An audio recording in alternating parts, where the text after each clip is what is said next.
was so hard to move back to Uganda for me. Like I had moved out of UG. Like me, I was done. I was like, there's nothing for me in UG. Kenya, Nairobi is my home. Where does the idea of Strut It Afrika Africa come from? Do you know no one has ever interviewed me about this in particular? What bad money habits did you pick up from your family?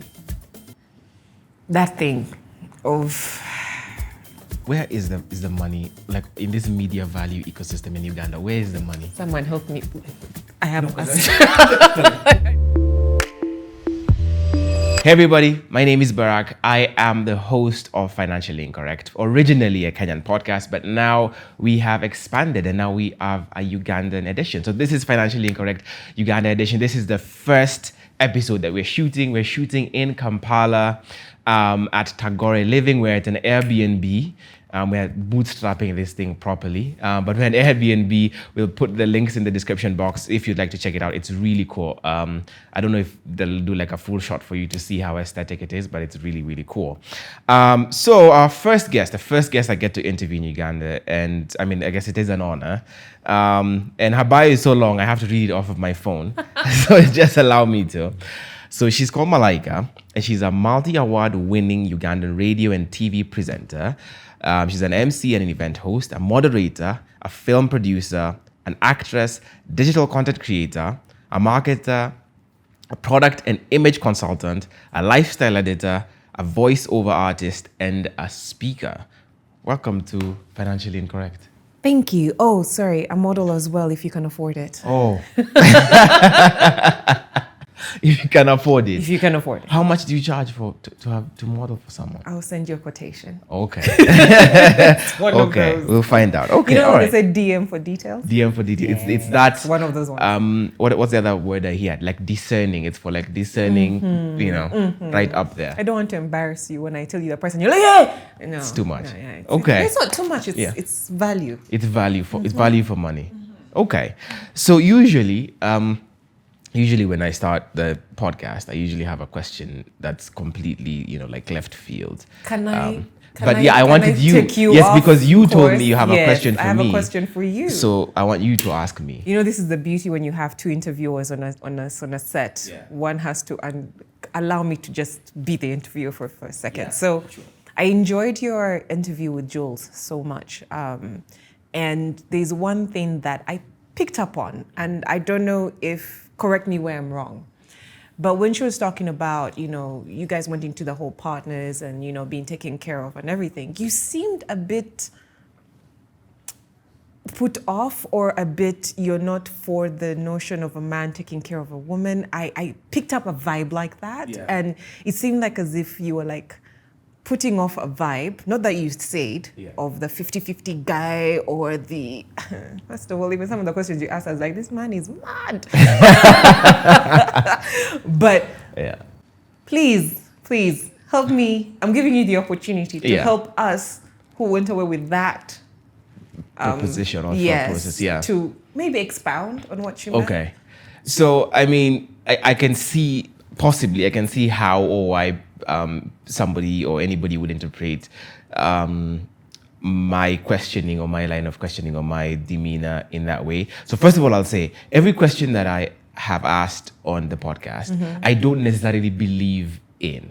For starters, I ask it from just a point of view perspective. Okay. It's not necessarily. Sometimes you play devil's advocate. Yes. Okay. It's not necessarily my point of view or my position or what I subscribe to. That's the first thing. And the second one is I come from a single parent household where my mom raised my brothers and I from when I was a teenager.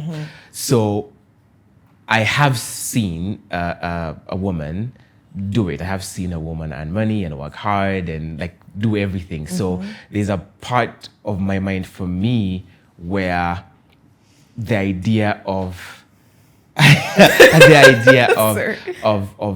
of a lady not doing it, and when I say not doing it, I mean I know that they have the ability to do it. You know what I mean? So it's not like a hard and fast rule of no, I don't want or I think that people shouldn't take care of women in any way, sort of form. No, it's just that that's the environment I was raised in, and I was raised in an environment where I saw a woman do it. So for me, that's just it. So it's not like I have no problem with it. I don't think that women shouldn't be taken care of. I don't think that any of that should happen. Although when we did the Love and Money event, which was in Kenya, and unfortunately you weren't able to attend, like we were talking just before the show, we did go into that a little bit more, into how the finances element in relationships happened. And if you go back to, I can't remember the years now because it's been a while since we did the research, but the premise was that at the very beginning, because women could not earn money themselves because of how society was set up, that's where the provision for men came in, because genuinely it was the man was the only way a woman could make money, right? The person that you're married to, you couldn't do it independently. So now when the advocating for women's rights sort of came forward, and now women could work, this was through the World War, after the World Wars, when the men went off to war and women had to work, and so they now advocate for their own rights to be able to make their own money. That then moved forward, but then this other principle of provision didn't. So it advanced the thinking and the ability for women to make money and make their own money. However, the other principle that was supporting the initial one didn't advance as well. So, yeah, there's that as well. Okay. Okay. No. You can say, consider an opinion. Okay. Chest. Yeah. One, this is my opinion. It's my thought. I genuinely feel like a man started feminism. Wallahi. I swear, some guy woke up in the morning and said, I'm dead. I'm going to convince these women that they want to also work. Then, hello, here we are. I want to work. No, you were convinced. No, but also Industrial Revolution, people realized they were using 50% of the workforce, and instead of let's use the whole 100% of the workforce. Right. But I will say this, even if women came into the working thing, we all know there's inequality in payment. We all know that there's childbearing. We all know there's things like having your periods and hormonal things that men don't have to go through in the workforce. So the way a woman should work and the way a woman has the ability to work is not the same way a man does. Yeah. This is not to say a woman is less than or is more than. I'm just saying it's different. It's just the way it is. Right? Yeah. But that also hasn't been acknowledged.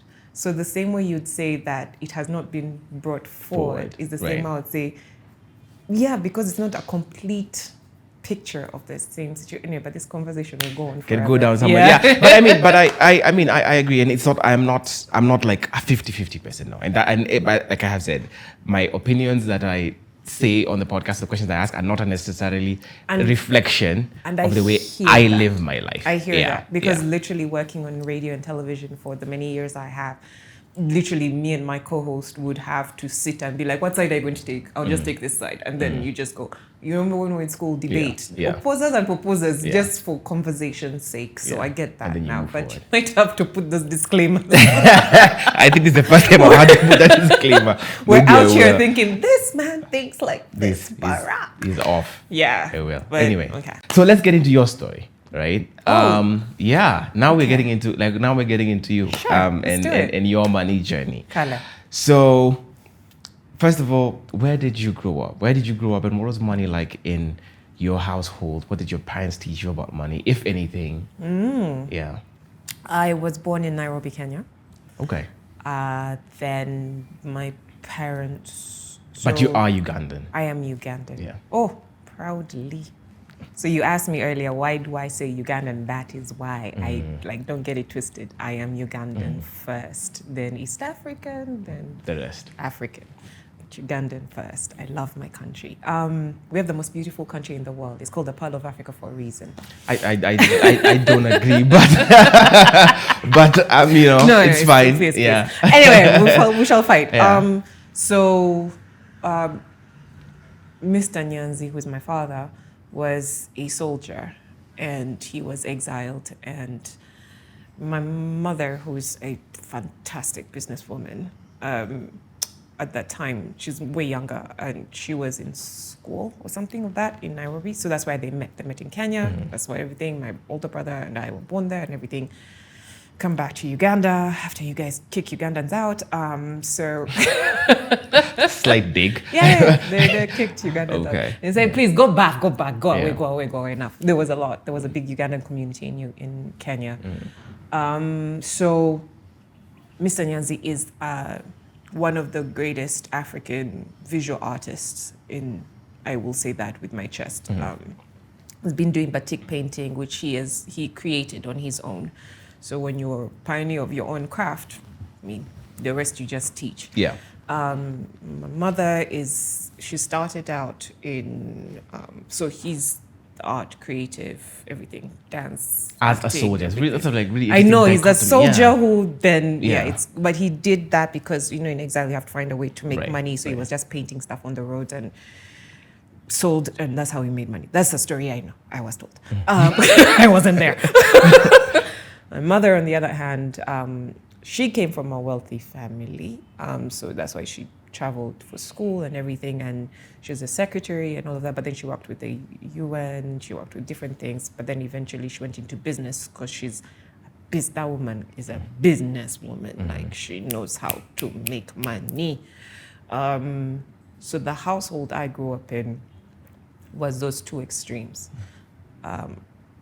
If you think being a creative is tough now, imagine then. Yeah. In the 90s, 2000s. So that's my Mr. Nyanzi's experience. And if you think being a business woman is tough now, try and imagine then. And she has a catering business and a printing company.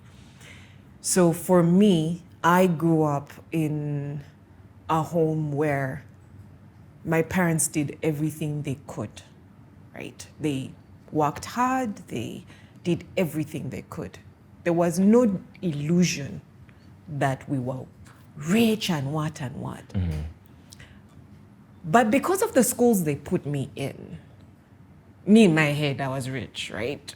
Me in my head, I want this. What are the schools, produced. for example? So like I went to Safari Kindergarten, I went to Kampala Parents, and then I went to Gaza High School, then I went to Makerere College, and then I went to United States International University, Nairobi, then I went to Kansai Gaidai in Japan. But growing up, for me, because of the friends I had, they were very from wealthy families. Their parents were like ministers or head of this or engineers, like wealthy families. So for me, that was my normal. Yes, you go back home, that's not what it is. But I don't know, my brain just could not. I know other people are like, oh, no, me, I was like, I want this. You make it happen. You get like, because for me, it was like, if my friends have Pringles, I want Pringles as that kid, which was a lot of stress to my parents. When you think about it, like, God is going to give me a kid like me, I'm finished. But at the same time, they made us very aware of our circumstance. Very, very aware. There was no hiding. From when I was a child, and then I tell you, from like 5 years old, you're in meetings of finance meetings with the house, with the the family, with their father and mother. You're there seated. You're a child. You understand nothing. Right. But you're being told like, this is what's going on. So I was fully aware we're not the wealthiest, but we're not poor. You understand that? Okay. Yeah. So, but at the same time, the way they looked at money was also different. So Mr. Nyanzi was a very below your means, very strict budget, strict this, very fearful about this and that. When you get older, you understand, man, he came from a war. He came from being without. So you're always scared to be in that position again, I guess, right? My mother, on the other hand, was like, man, if you want it to work for it, get it. The kind of thing. Like, we shall find the money, spend it, and Canada. I tended more that end. Okay. Did they give you pocket money at all? Or did you just ask for money? Did you have to earn it, or was it more like you're saying you want and you're given and that's it? So the way it was in our household, first of all, I love that question whenever you ask it, because I'm always like listening to the person. I'm like, did they give you pocket money? Yeah. Are you white people? Because that's rich. Yo. They give you, who are you? Right. First of all, you're privileged to be born and in this house with rent and taken electricity. Right. So, no. There's no pocket money. This is how me, how I knew that me and money is a special relationship. In Uganda, everyone knows that about me. They call me Malaika. When they send you to the shop, right, and you go and you buy something, or you go and buy and you bring back the change, your parent can say you can keep it. So that's how I made money. Right. With the hopes, please allow me keep the change, right? If it's 100 shillings, if whatever little money it is, and I'll just collect. So for me, that's how I made money. But then, at about 8 years old, hey guys, as that kid, there's a time my mom, she needed to buy fruits quickly or something, like she didn't have this small money. She said, Malaika, give me what you have, like whatever. I was like, cool, I have 2,000, but you're giving me back 5,000. That's what you told her? Yep. And she looked at me. You have ever seen confusion and pride at the same time so I was like, cool, but you're giving me back 5,000. Like, first of all, I did not know the percentage. Yeah, that's exceeding 50%. But she did. So she trained me in that way. She respected me. Doesn't matter my age or whatever. She said, if I borrow from Malaika, I will give her interest that she asks for. So it helped me understand at least interest. And then, so that for me, from as young, very, very young, my brother he's older than me, but he'd always ask me for money. People always knew Malaika always has money. She just always has money. But as a kind of also person, I would have it, collect it, and go to the supermarket and buy chocolates and cookies and all the things they said not to me. Right, that's what you spend That's your money the day I spend on. So I was also not an investor.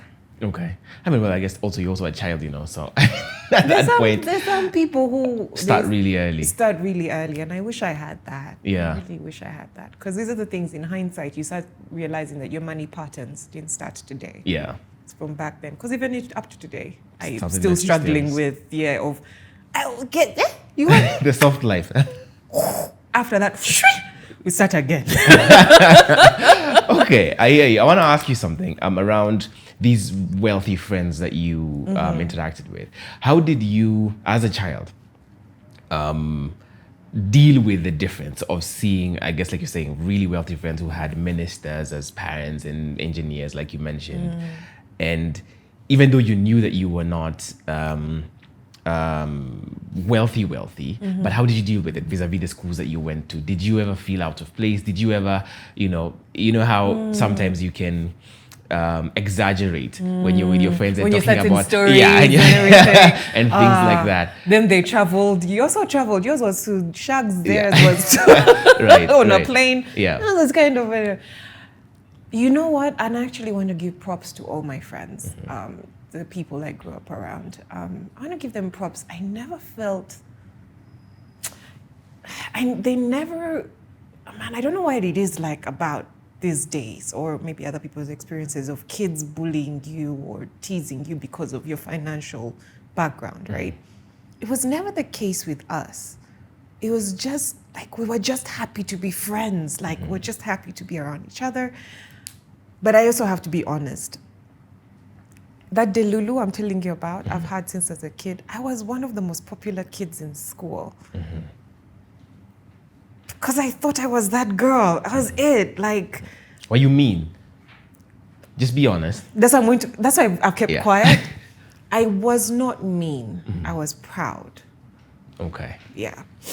So mean would require to bully people, put them down or whatever. I didn't have time for that. I was proud. I was that girl. Like don't talk to me. Don't talk to me. Just talk to who I talk to. That's like a politically correct way like of saying don't talk to me. No, like the thing is, okay, I come, I sit down, I talk to you. Yeah. And then I leave. No, I mean, but I've not interacted with everyone in the room. Okay. Do you see what I mean? It's not like as if Colin came and I was like, look you up and down. Yeah. No, I just didn't talk to you. I just talked to who I talked to, and that was it. At least that's my remembrance. Yeah, maybe, you know what, if you were in the comments and you went to school with Malaika and she was a mean girl, the Lord says please tell us. Please tell us in the comments. No. Maybe maybe there could have been a mean streak, but I don't think so. I think we were proud. We were the it girls. We were popular. We were, those girls, like, I was always in the popular crowd. If I was not the leader, I was with the lead. Like, those things. Like, so I don't think I struggled with that.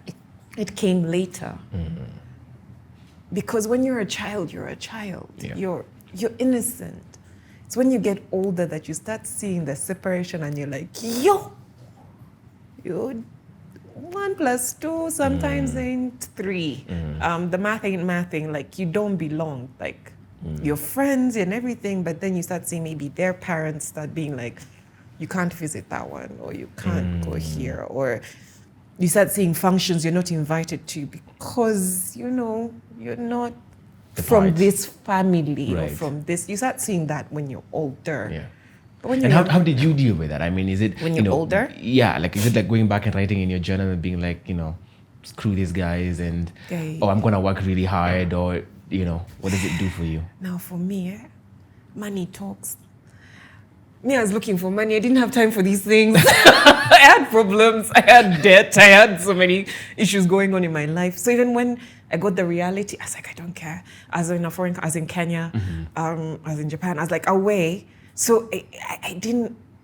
I was looking for money. I got into a certain situation with my former business partner, and at that point, I was stressed, losing weight and hair and graying. So. Those things, no. Then maybe after, when you start seeing them, you're like, I guess that's the way the world is. Okay. It happens. Classism, tribalism. Oh, it happens. And for me, how I deal with it is like, as long as you don't mess with my money. Yeah. See, we move. It's okay. Okay. It's okay. Yeah. Okay, and I think we'll get into that. I mean, with the USIU Later. and after, a bit later. A question, I guess, as we sort of finish this part about your upbringing. What...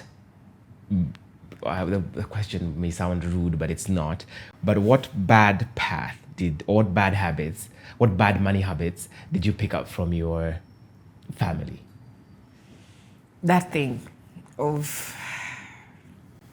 So the bad and the one thing I hope people can learn from, at least, from everything I say, coming from a lack mentality is a horrible thing. And I can understand as a parent, man, you're just trying to make ends meet, you're trying to do this, but your language, right? When those people say money grows on trees, we don't have money, we don't have, every time is we don't have. You're going to grow up with the you don't have. Even when you have, you're going to feel like you don't have.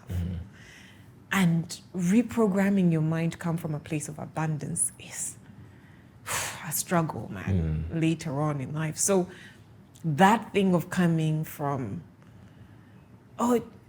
just enough, or just, no, just every time it's hand to mouth, then it's just, it's a struggle every time I see it in my life today. And I don't like it. Like, I like nice things, I like to spend, but they will creep in when I start freaking out.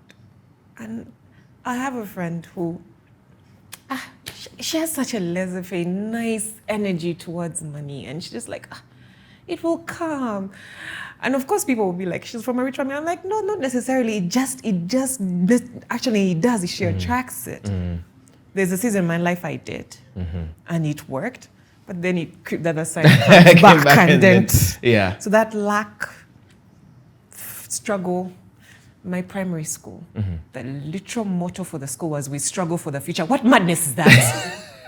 We struggle for the future? We're here still struggling. Those are things you say and do and you don't realize. For 8 years, we were saying, we struggle for the future. Parents, we struggle for the future. We are here struggling. Wow. And I'm like, because you were saying it and manifesting it, and here we are. Struggling for the future. That's a really interesting motto. We struggle for the future. I feel like we strive to do the best or excel or whatever, but struggle for the future. Struggle? That's interesting. Yeah. It's like those things, like I stopped saying I'm grinding, I'm hustling. I've stopped. Me, I'm thriving. I'm existing in just abundance. Like, that's the language. Yeah. So those are the bad habits, the language, the lack, That's a good thing. Yeah. When do you start making your own money? When's the first time you make your own money? See, I've told you 8. No, that's not making your money. That is taking your. Didn't I make okay, money? well, I had okay. 2,000. I now had 5. Didn't I make money? When do you, Anyway, okay. without using I your see what you parents mean. as the leverage, when do you begin to make your own money? Does working for my parents work? No. I guess it can. It can. It can. Okay, so working. I started working when I was about 15, 16. Okay. Right? Then a job, actually, yeah, then 16, because that's not a job for my parents. Shout out to Tendo Kagwa, Globe Tech. So I was in high school, and I remember walking up to, so I met him through a cousin of mine, Susan, and they were much older. They're much older than me. And sorry, can I ask you something before you Yes. tell the story? And if this is embarrassing, it would make it into the cut. At 16 in Uganda, you get a ID thing. You can't get an ID thing. oh, Is ID it just gave possible? me a juicy. What are you saying? No, the reason why I'm asking is because yesterday we were at a financial literacy event done by FX Pesa, and a bunch of the panelists were talking about this new program by the NSSF in Uganda, which you can start at 16. And there's something about by the time you're 16, you have some number which if you key in, and essentially you can start investing for your retirement by the time you're 16. So I would assume that you need some sort of identification. So that's when I was like, oh, do you get some sort of identification by 16? No. Okay. Thank you for the information. Find out. Keep this in. Yeah, People need to know keep this. this in. Yeah, keep it anyway. in. And I am going to be interviewing the person who talked about it. So So I'll I was ask going him. to say, from people like that, Yeah. they'll be She helpful was one of with the people that, who were talking about there it. we go. Yeah, so Yes, I'll ask them. she'll Yeah. be fantastic with that. But what did you mean by your IDs just came the other day? I love my country. We are the most beautiful country in the world. Beauty is in the eye of the. It's in the eye of the beholder. Technologically advanced. No, but what do you mean? Your IDs came the other day. Yeah, that woman. You know what? See I'm her, going to she's go on Google and beautiful. find Yeah. out. Anyway, okay. So you, No, yes, they came let's- like 10 years ago, 11 years ago. We just got IDs. Like I Yeah. had a Kenyan ID before I had a Ugandan one, my alien card when Yeah. I was in Nairobi. Wow. Yeah, so when I met him at a, I'm trying not to say, met him at a, and it was, we're out. Sorry, mom. Yes, we went out when we were young. Yeah. No, but she gave me permission. Yes, she gave me permission. At 16. Yeah. Okay. No, 18. Whoops. So before that. Anyway, so I asked him.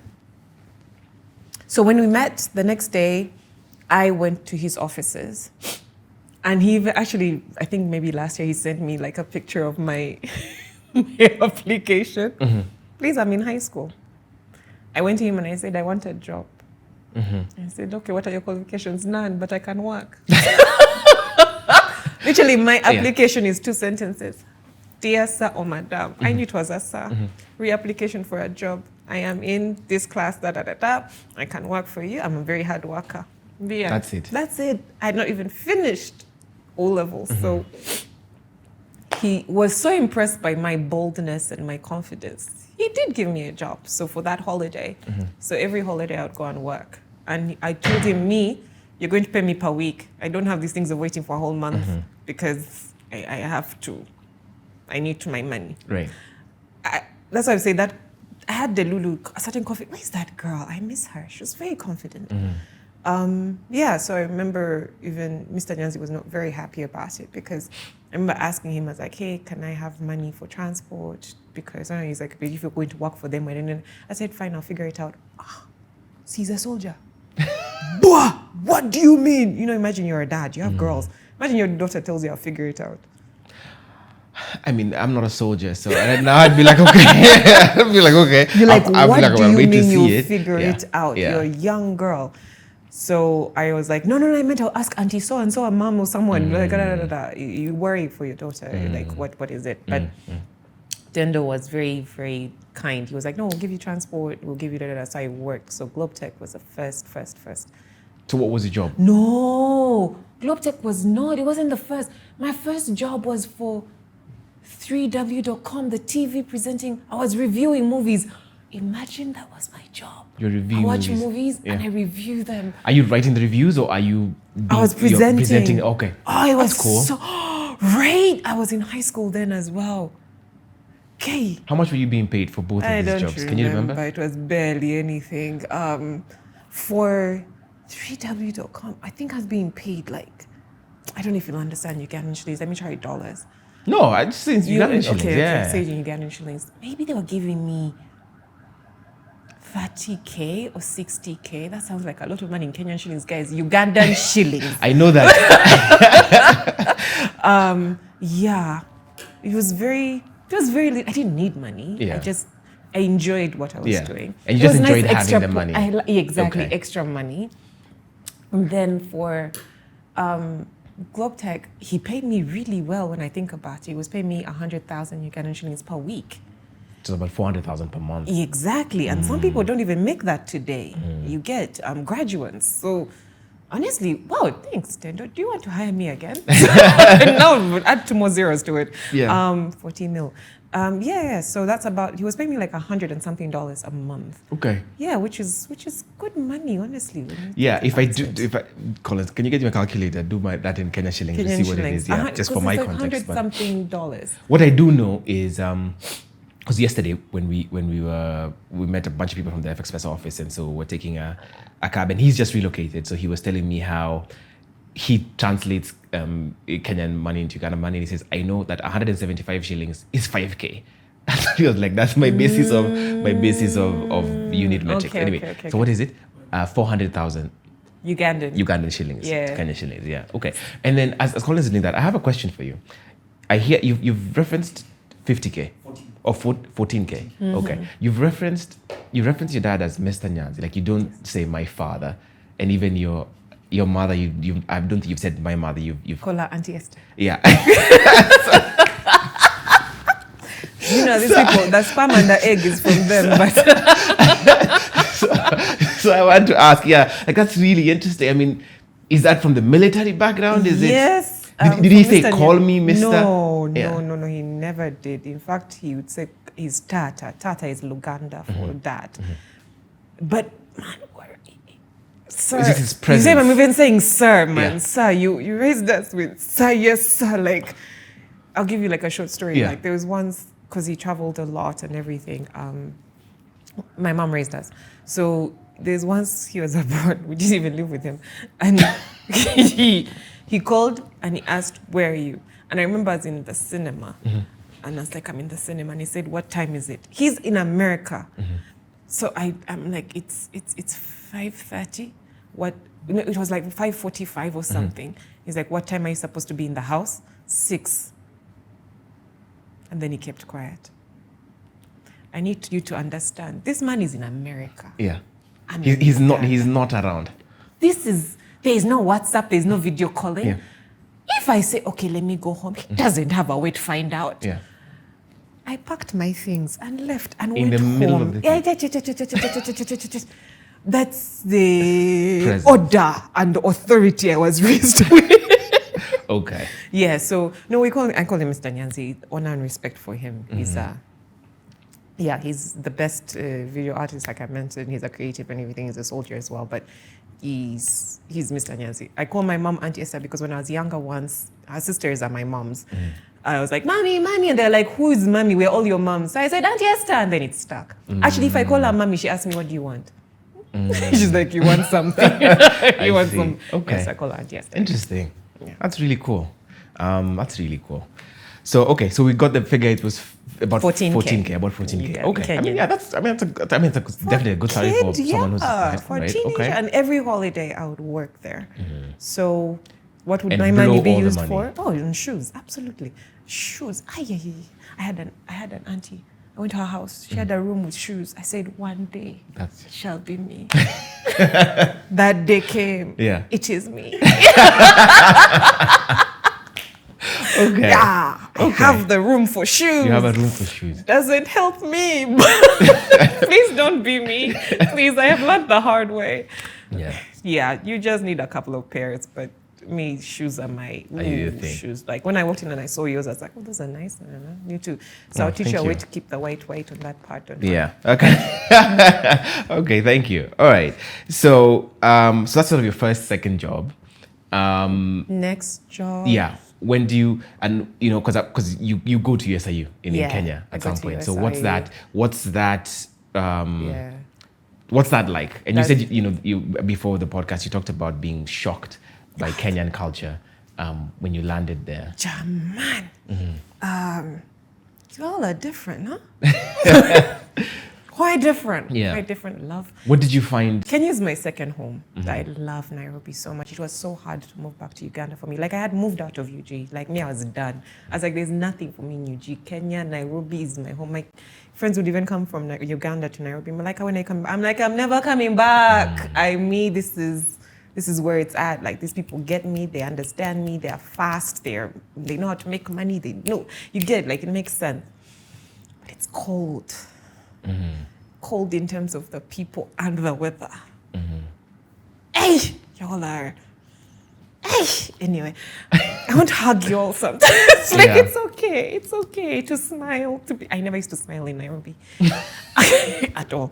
Actually, when people see me laughing and smiling like that, people who knew me then, they're like, she laughs, she smiles. I'm like, man, it was tough. It was tough there. So when I moved to Kenya, USIU, brilliant, amazing university.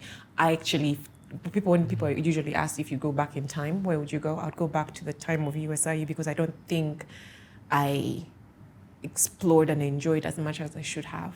I was a bit too closed off. I am a closed off person.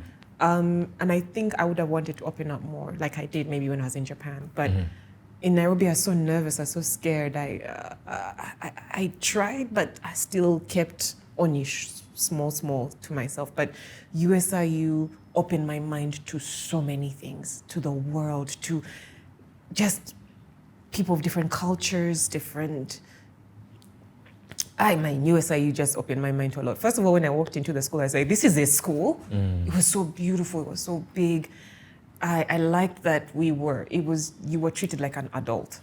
Like, you fail and pass in that school, it's on you. It's really on you. And you were open to not just the strict doctor, engineer, lawyer, There was more ways like you could learn, and people had different ways of making money or being different backgrounds, different this, like just the nationalities. I really, really enjoyed my time in USIU. And the people I met there, all of them, fantastic people. Didn't keep in touch with a lot, but the experience while there, okay. It was really good. So I think, as you're saying that, I think that's something possibly maybe like when you're in Kenya you take for granted. Maybe I don't know, because when you're talking about being exposed to different culture and everything. Like, in my mind, I don't. It's not like. No. Yeah. Like, actually, even being in USIU is one place that made me realize that I can't.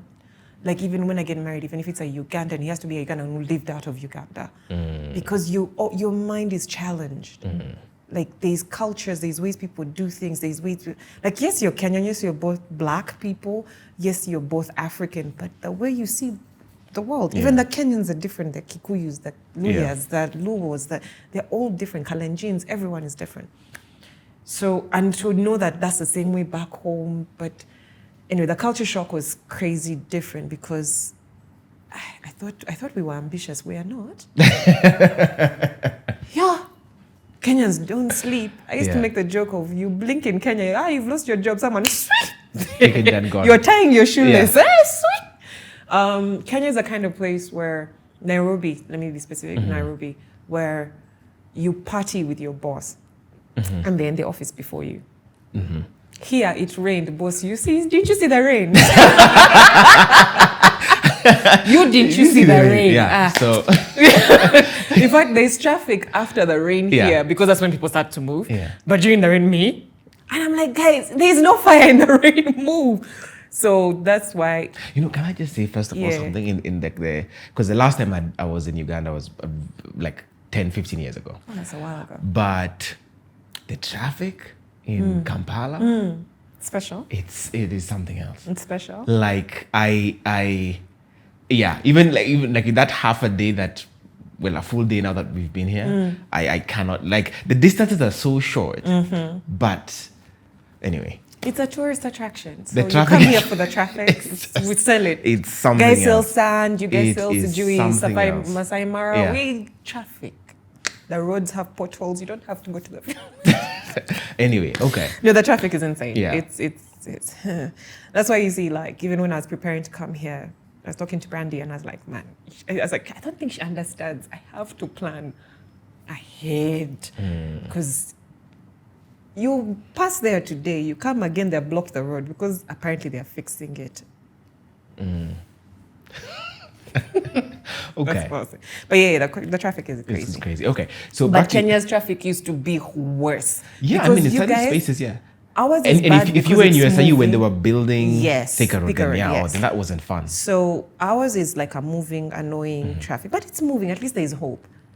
I would park that car for 2 hours and sleep and wake up for another 30 minutes before we've moved again. It was insane. But you guys are doing better now. I was there last year, so. Yeah, when they were building Thika Road, it was No, Nairobi, anyway. Technology, you guys are doing Yeah. well, but you still don't have good food and nice people. Okay. have them. So what was your first money interaction that was like these guys handle money differently or these guys treat money differently? That's a good one. If there was huh? one, yeah. That's a good one. First of all, my first time when I went to Nairobi, I remember now, because I was born there, I used to go to Nairobi all the time as a child, but you remember your parents or your older siblings and they're the ones who are taking care of. But now I have my money to go. I remember walking into Mr. Price and seeing a hat. It was a cool cap. I was like, what? Only 1,000? Buy.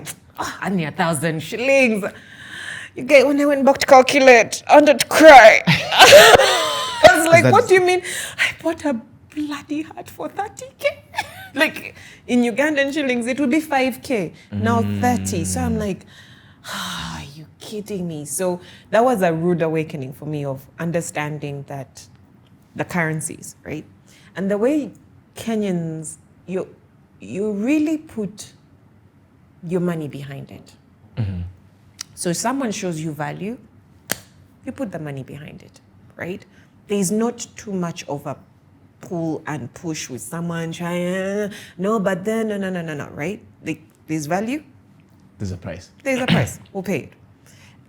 That made me very savvy, very business, very understanding. Understood that business is business.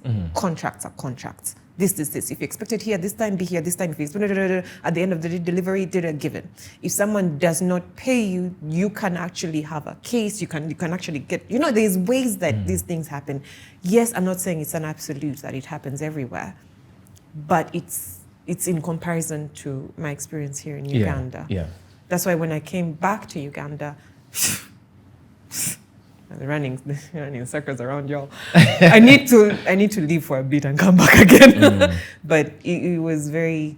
So the way Kenyans handle money and value work is very different. It's very work, move, let's go, get this done, efficiency, that. Here, there's an element of, hey, you didn't even greet me. you get, hey, okay, have a seat. There's like a friendly, you have to have a rapport. To the extent, like, even in a restaurant in Kenya, that's why I like restaurants in Kenya. The waiter will come, hello, ma'am, how are you? Serve you. Step aside. Yeah, this is the special. Step aside. Yeah. My people, you know yourselves. Now, I came back home. This waiter came and was here on me, like here. I was like, why are you? Okay. I was like, okay, I would have the chicken. It's not there. The fish. Yeah, I'm thinking you eat this one. It's and you're just like, oh my God. But then I still love it. I still love the genuine personal thing. Touch, yeah. Yeah, you guys are very robotic. So if you like efficiency, robotic, get things done, this, Nairobi. If you like it with a bit of a flavor of you feel heard and your feelings, and there's not just, you can make maybe friendships and whatever. Kampala is Come the here. place for it. Okay. Yeah. You mentioned this at the beginning of the podcast. Your folks were meeting the cost at university. They were paying for your fees. And were they paying for your full upkeep and everything, or did you also have to contribute? So, my parents, first of all, USIU is very expensive. Mm-hmm. How much was it? Do you remember? I don't remember, but I know it was very, very expensive because compared to if I stayed here, they were paying maybe 7 times more. So it was very, very expensive. And my parents, they split their cost of this is the budget. Your school, you're this, and your school says this is what you need, this. Give it. To God be the glory. Good. You shall never be kicked out of school for lack of tuition. Right. Awan Malaika likes nice things. Very, very nice things. And nice things cost money. I never thought I was beautiful, so I never thought, oh, men, right? I knew I was not ugly, but I didn't think I was beautiful. I don't know, for some reason, people kept telling me you're very beautiful. I even was Miss USIU first runners-up and Miss Universities Kenya, actually, second runners-up. But for me, I never had that inkling of men providing for me. And also my mom put it in my head, a man can never give you money for nothing. And I was like, So I think, don't trust them. So I was like, the other option was to do what my mom did because she raised me and was work. So I worked. I started out as doing odd jobs, modeling, modeling as well. Get what you can. By the pair, you were saving money. You guys, God, take me back. Give me another chance. Give me another chance. Take me back. I'll do better. Because then I think of the money I could have right now. How much would you get? Because I want to get some model. figures here. Yeah. How much did you get as a model? And even then, even this money that your folks are giving you in Ugandan shillings, how much is it? So no, because they'll give it to me in Kenyan shillings. Okay. So my pocket money, roughly 10K, 15K. Kenyan shillings? Yes, for the entire semester. For the entire semester? Yeah. That's 3 months? Yeah. Okay. Or Can you at do the most Uganda 20K. shillings? Yeah. At the most 20K. And this is money for leisure, for fun stuff? Yeah, pocket money, Okay. how you've said. Yeah, now you started to get pocket money. How much is that in Ugandan shillings? 10K is 278K. So, so it was about 15 to 20K. Okay. It's 15 to 20K. 15 is 470. Yeah, it was 15K. It did not pass that. Okay, It so was- just they did not it's about pass 470,000 Yeah, Ugandan or shillings. you now use that for the 3 months you're away. Yeah. But it would be longer than that. So it was obviously not enough. But you know your parents are struggling to put you here, so you're not going to be asking them all the time. You figure it out. I figured it out. Get extra money here and there. I got 3K for a modeling job here. I got this. I did an ad. You get 60K for that ad. You do And this is now Kenya shillings. You're saying 60K, Yes, 3K, that's Kenyan shillings. I Okay. wish it was dollars. Yeah. Wish it was dollars. Yes, that's Kenyan shillings. So 3K Ugandan shillings. What are we doing it by? 25 or by 27? Let's do it by 30. 27. By 27. So 3K is about 3K is 83K. 83K. Yeah. What, You get about 83K for modeling gig, and then for an then ad at 60K 60K. is about a million, 1.5, 1.6 1.6, yeah, which is million. good money. Yeah. You get that. So here and there, make ends meet here and there. You're an usher for something, an activation. And at that time, doing those all this things. money you're making is for upkeep. It's just, you're not particularly saving anything, you're just living. For what? Am I Okay. Jesus? Jesus already died for me and saved my soul. Yeah. So so you're just living at this point. And also, USIU is truly, whether you want it or not, you'll keep up with the Johnsons somehow, whether you want to or not. It might not be to the extremes, but at some point, there's some things you do because, man, this is the culture, Yeah. right? So about that, there was no saving at all. Because also remember, any extra I had to make then made the poor financial decision. At that time, it was great, empowering. This is the madness where I say, oh God, girls, please listen to me, especially if you're younger. This whole trying to be Miss Independent, I can take care of myself. Yeah. Take it from me. Please, let your parents take care of you. Let them take care of you until they cannot, right? These things of fighting to be the time will come. Trust and believe. There's more time for you to do that than there is for you not to, right? So me, I was madam. I want to move out of living on campus and get my own apartment, my own space. And so I went looking for, and of course, I'm going to look for places that look like this. Nice, what, but near your campus and everything. And my parents said, we're paying for. What the one the school told us. Thank you, inside this school. So I remember sending them an email and I said, hello, father and mother. This is in regards to my living. I'd like to officially let you know that I moved out of home. I appreciate you for taking care of my tuition. You can continue to do as so. I'm not asking for extra money. Just continue paying for my school the way you have been paying. I will take care of where I want to live. This is not a request. I'm not asking. I'm informing. FYI. My parents, I'm so sorry you suffered with me. Yo! Girl. My mom laughed. She was like, Mr. Nyanzi is too far away in another country. By the time you start responding, I already have contracts. I already signed tenancy agreements and everything. Very beautiful apartments.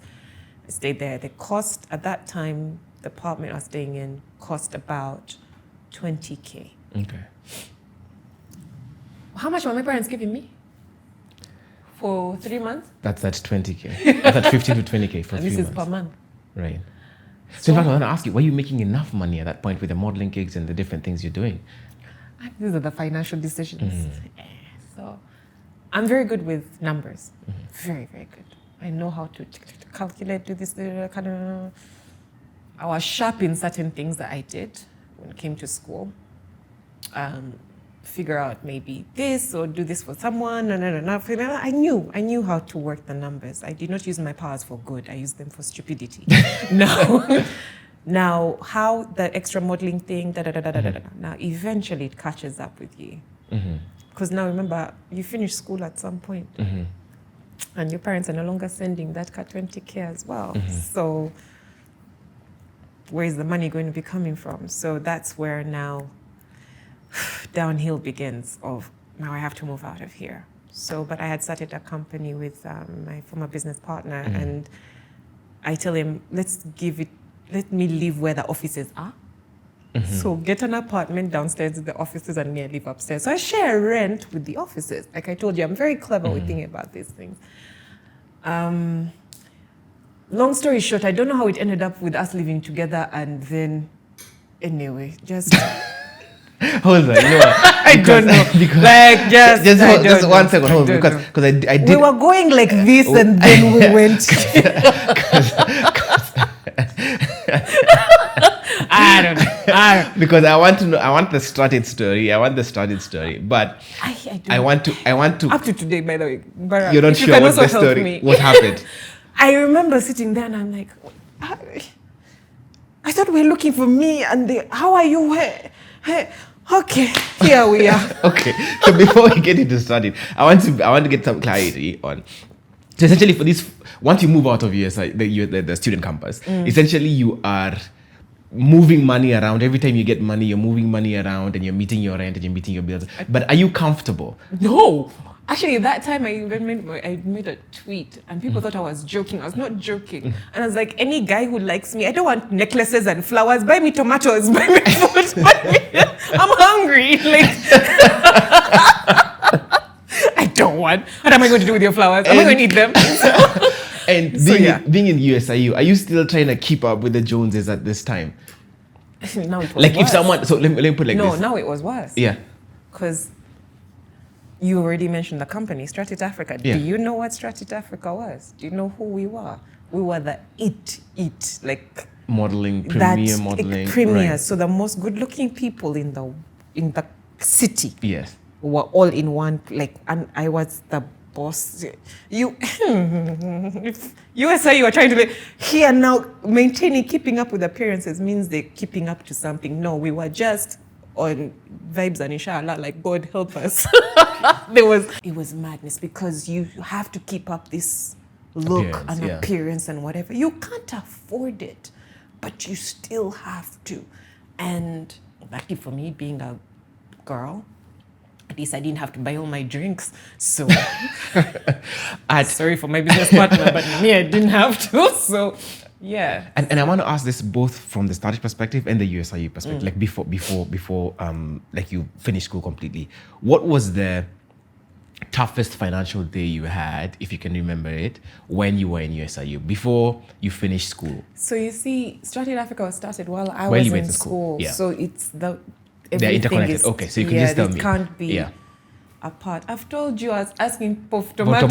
That was the. No, it was also like the worst while in school, the worst financial moment. Yeah, it was those moments of whereby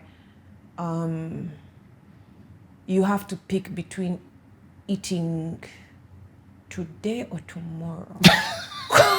No, guys have to pick between breakfast and lunch.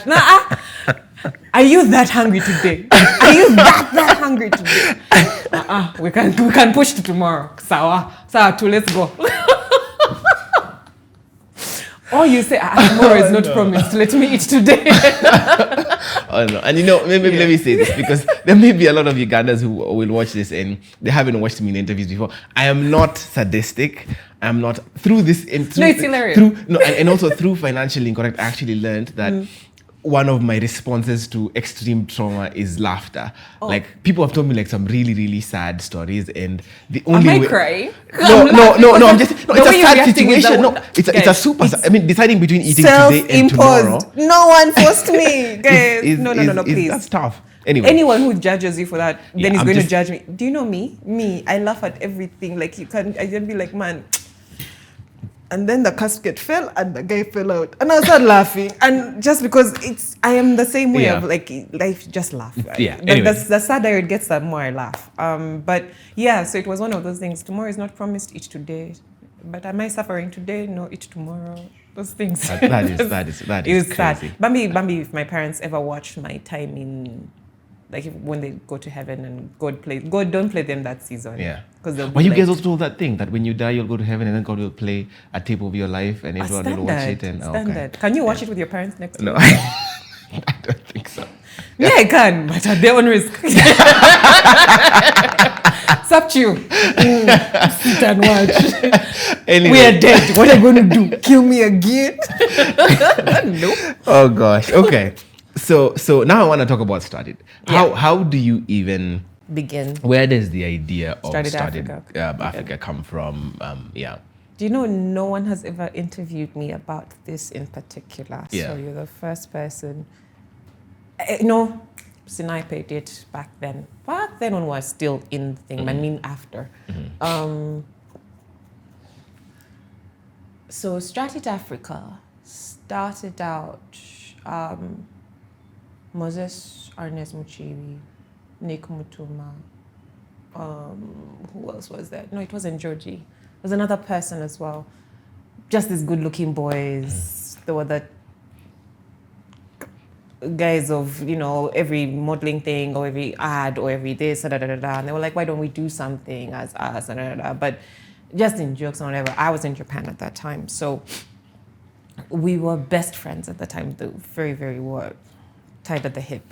So he would tell me everything and I'd be like, oh, that sounds like a great idea. So when I came back, so while I was there, we would exchange ideas, but it was he conceived it, right? And he was like, because we were modeling, so he was Mr. USIU as the first runners-up. And we were always called for these different modeling things, but then, you guys, the money would say 7K. Why am I receiving 2? At what point did this money disappear? There was no conversation, at least if I know you're an agent or something, or you receive 3, and you're like, so we're tired of the middleman. And we're like, let's be the middleman. And actually, be a better version, because we've experienced what it means to be a model. You're trying to make it ends meet, and these people are eating 3/4 of the thing. So we're like, let's invest, let's whatever. So they started it out, and but I guess it was out of jokes, like, you know, just people, like how you know those things that people start. Like I remember Joe Kisila used to DJ at our house parties, and now he's the top DJ in Kenya. I'm like, 212, well done. Yeah. I'm like, well done. You guys started out from just here house parties. Guys, don't underestimate what your passion is. Yeah. So we used to talk a lot and share ideas and everything. So when I came back to Nairobi, at that point they had kind of started out. They were like a big whatever, and he was like, "Oh, Malaika, you're back. What position do you want?" I was like, no. I'm not going to. I was like, I know what position I should be, but I'll start from just being the marketing whatever person. I'll just start from just down here. Just make me small. I know where I'm going to end up.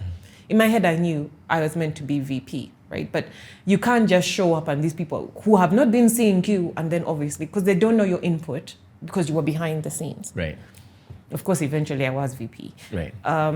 So the way Strut It Afrika worked was we started out as model management, so just managing models. And we said, no, let's not manage models that are going to misrepresent us. So let's train them, right? So go into the training session of rent out places, like invest in the actual product. Then also be the contact person for the clients, pitch them, get the ideas, like literally managing their everything, their path and everything. Then we said, okay, we've done this in Nairobi, we've done all the big shows, everything. Let's try outside of Nairobi. That's how we do Hub of Africa Fashion Week in Ethiopia. We go to Tanzania, we did Swahili Fashion Week. Go to Rwanda, Zambia, like whatever. Did a bit of Uganda as well. Then we're like, we'll do fashion shows. Then we're like, why don't we actually, because these fashion shows, I feel like, we can actually produce the actual show, not just provide the model. So we looked into that and we started producing shows. This is all kids. I remember I was 21? I was really young. I remember even when I'll be interviewed in the different, they'll be like, yo, how old? I'm like, yeah. But in my head, I was like, hey, we're looking for money. Rent is here. Right. And so Kenya had what Uganda didn't have, an appreciation for the arts, extremely. And I think Nairobi, you guys take it for granted. You guys, I made like money off being a model. That is unheard of in Africa. At that time, the fashion shows, like I would like to, Kenya Fashion Week, all of you guys who did and believed in these young people who really had this dream. Because I started out as a model as well. But then I saw I was not getting any taller. I said, well, I'll be back. Divert. If you are not doing any more, teach. So, and that's very, very good. So, yeah, so you transition that way. So how are you making money percentage off the deals? Right. So it adds up in the end. Because if you get 7 models money, jobs, you're getting 20 commission of 7 people, not just one. Yeah. If you get these ad agencies and you get commission of that. So it adds up in the end. Only thing is, remember your creatives, the business element of it all is very important. This is what I always tell creatives. If you're not a creative who knows business and creative, get a business partner who will handle the finances, who will handle the accounting, who will handle the let's invest here, let's first wait, let's do this, diversify, whatever. Because I feel like we expanded before we were really, you're running, but you've not yet honed, boom, hone, boom, cement everything, but you just want to, wow, that's preaching to me because I think I'm doing that right now. Yo! I'm sorry. You're having a moment. Yeah. Okay, good. I've heard. I'm taking my own advice. I want to stop you for a second just for some clarity so that I can understand. So it seems like you guys, so this, first of all, you're in Japan when it actually conceived. What are you doing in Japan?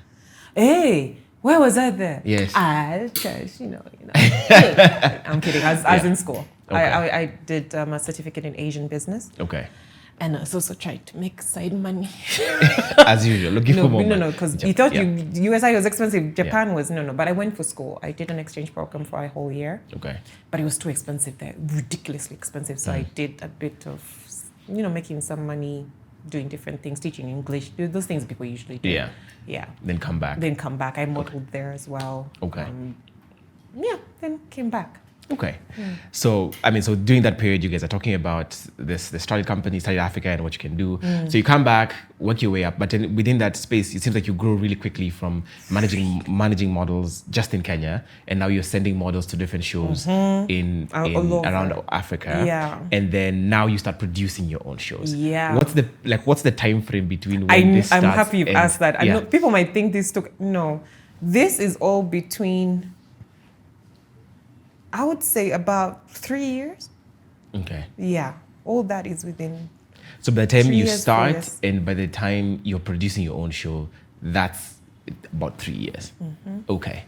So why I say that? Because within 3 years, we had 4 versions of Strut It. So Strut It Afrika model management, Strut It Afrika production, Strut It Afrika photo shoots, whatever, Strut It Afrika.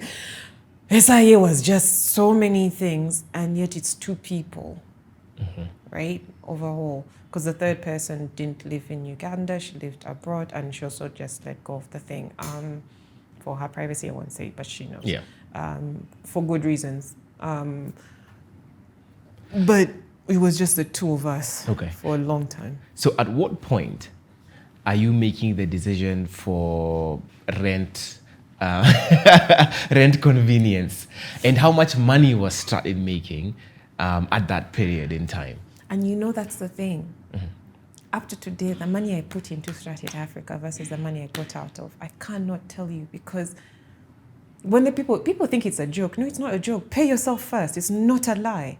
Like, you actually have to be on the payroll as an entrepreneur.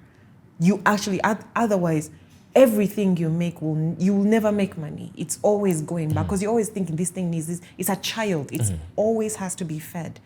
So when you take me, because remember, uni and it are tied in together. Yeah. When I finished uni and I realized that, because I didn't do a project. Most people do internship, but by the time I was graduating, I won't even lie to you guys, by the time I was graduating, so I was a top scholars, Dean's List, By the time I was reaching the end, you go to school to get a job. I'm already working. My attention was more on my business, right? Not than school. I still did well, absolutely brilliantly well. But I was more so that this needs to end. It's blocking me from making money. These class things, when can I get done with this so I even just did a project quick, because I'm not going to do internship. I'm already working, right? Mistake. My mom would call me and tell me, Malaika, I think you should work for someone before, because I believe in you. I know you're good, but you guys need to experience what it means like to work for someone, have some capital, and then venture into what you're doing. Of course, when you're younger, you don't believe in me, you don't know, you don't understand. And I was also isolated. I isolated myself from my family and Uganda, so as this side. So no one understood what I was going through and what I was doing. So that separation, you finish school, you have this place you're living in, the rent is getting ridiculous, money is not coming in like per month, so you can't budget. It is today of gig economy, you understand it. Good seasons, bad seasons. Didn't understand it then, understand it better now. So that's when I came up with the idea of, hey, can the company now rent downstairs? I rent a room, like a small amount I can afford, but the company is the one that's mostly whatever, and I'll be like as if a caretaker of the thing. And while that was happening, it was like, cool. So of course, if we're looking for a place for where the companies, we both have to agree to it. So while we're looking for it, the number of bedrooms started increasing, and I'm like, why are we looking for more than one bedroom? Right. Yeah, and then all of a sudden it's like, even me where I'm staying, I don't think I can afford it. So we're going to live here. That was interesting. That's all I can say. So you That get was you get a interesting. 2-bedroom. The first one, yeah, 3-bedroom. We got a 3-bedroom because then we got another friend to come. He was barely there. He paid rent for us to live there. But because his parents were in Karen and he just wanted a place to, just once in a while, he was barely there. I swear in a week, I've lied. In a month, he'll probably be there like 2 times or 3 times. Yeah, barely. So one floor is the office. No, the office was the living room, dining area, kitchen, blah, blah, blah, the whole bottom. And then the upstairs. Actually, it was a 4-bedroom. It was a very nice house. And then upstairs were the bedrooms. And then there was only 1 bedroom downstairs, but we just made it. So eventually, we also got an assistant who now also rented out. Like, you just had finding ways. Everything was there. Okay. Airbnb before Airbnb. Became Airbnb. Yeah. Okay. And roughly, because I know you said it's hard to even remember the figure, but roughly how much was Strut It making at that time and how much rent were you even paying at that time? Can you remember? It's not about remembering, it's about books. We didn't keep books.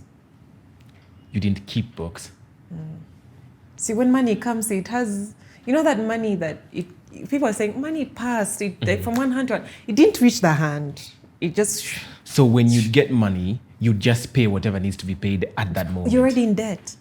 So you just pay the debt and then you keep going? And you get more debt and then you just... So what was the hope?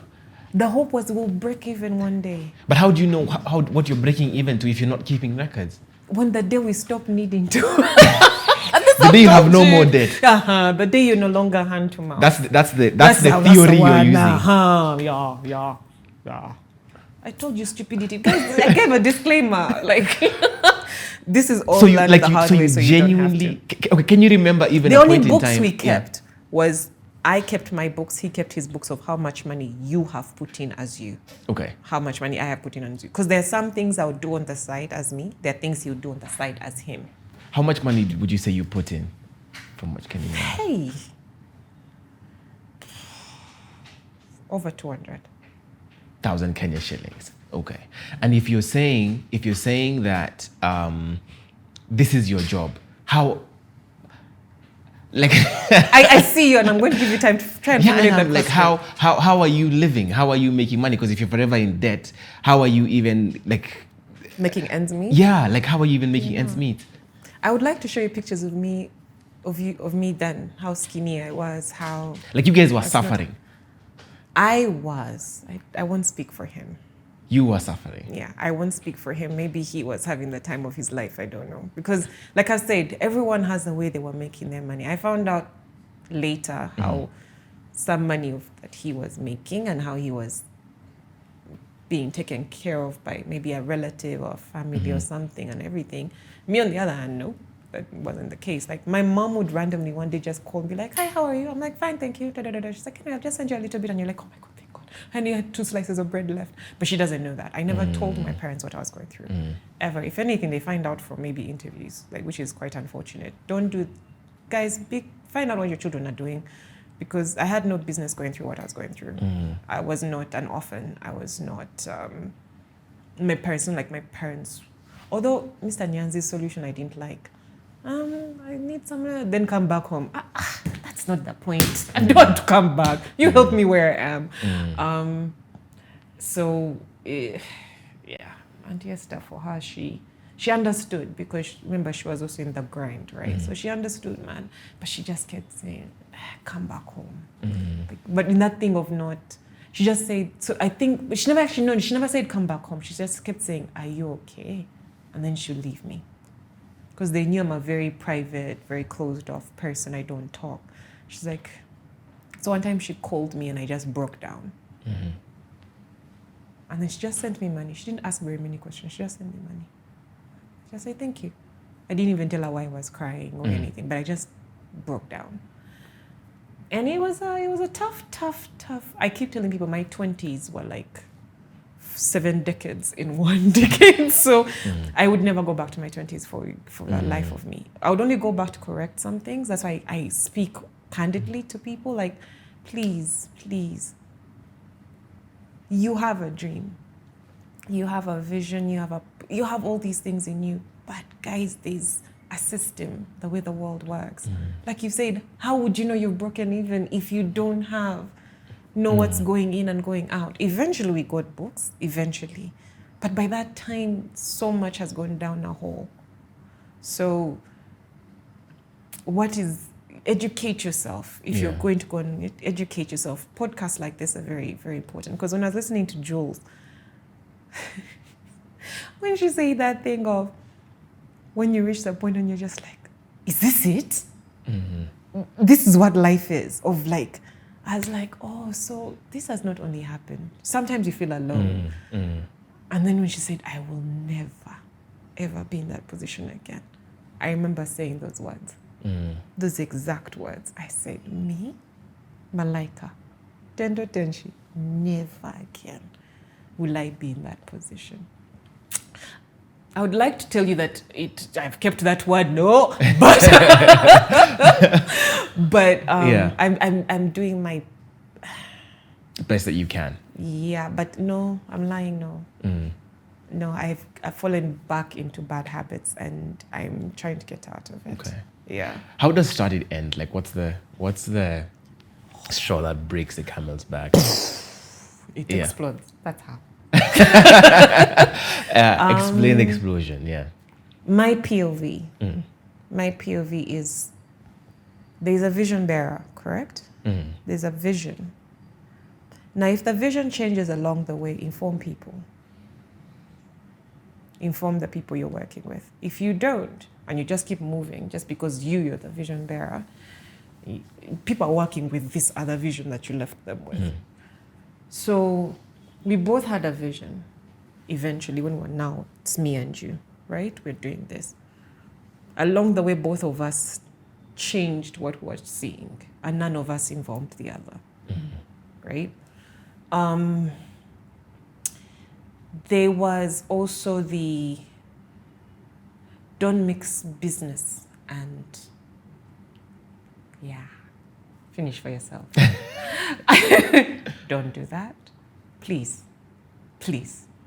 At what point did that happen? Yeah. Wait.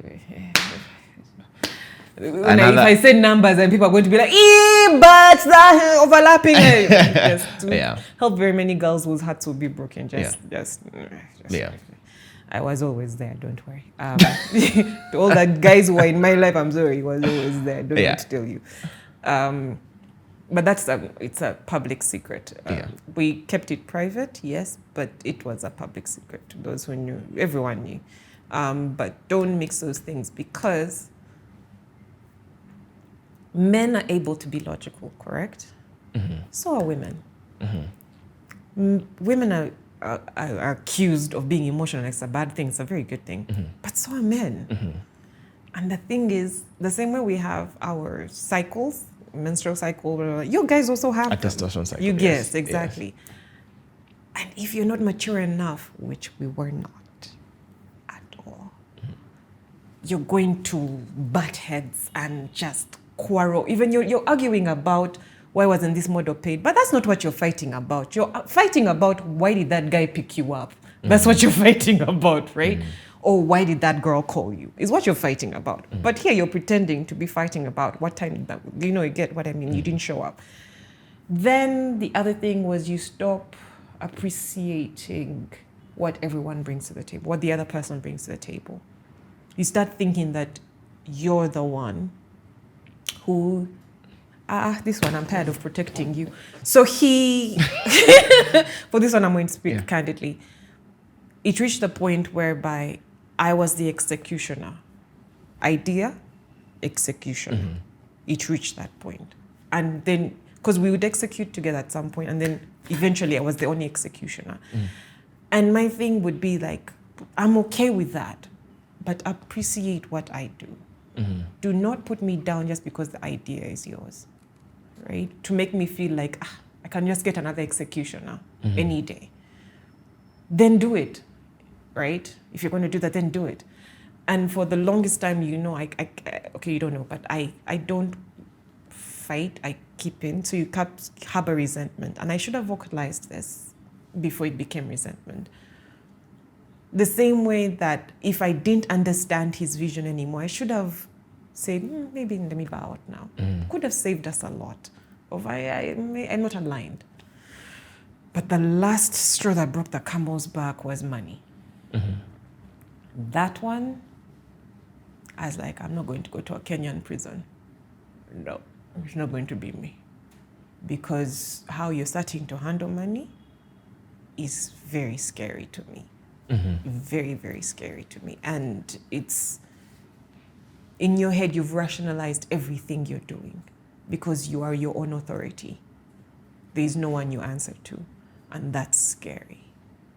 You have to have, even if you're the CEO, have a mentor who you answer to. Who can call you out. God, wherever it is. And for me, that one, I said. And does this boil back down to paying suppliers or paying models, or that those lines became blurred? And how much money at that point in time were you guys making at that point for that to be a thing? I would assume you're...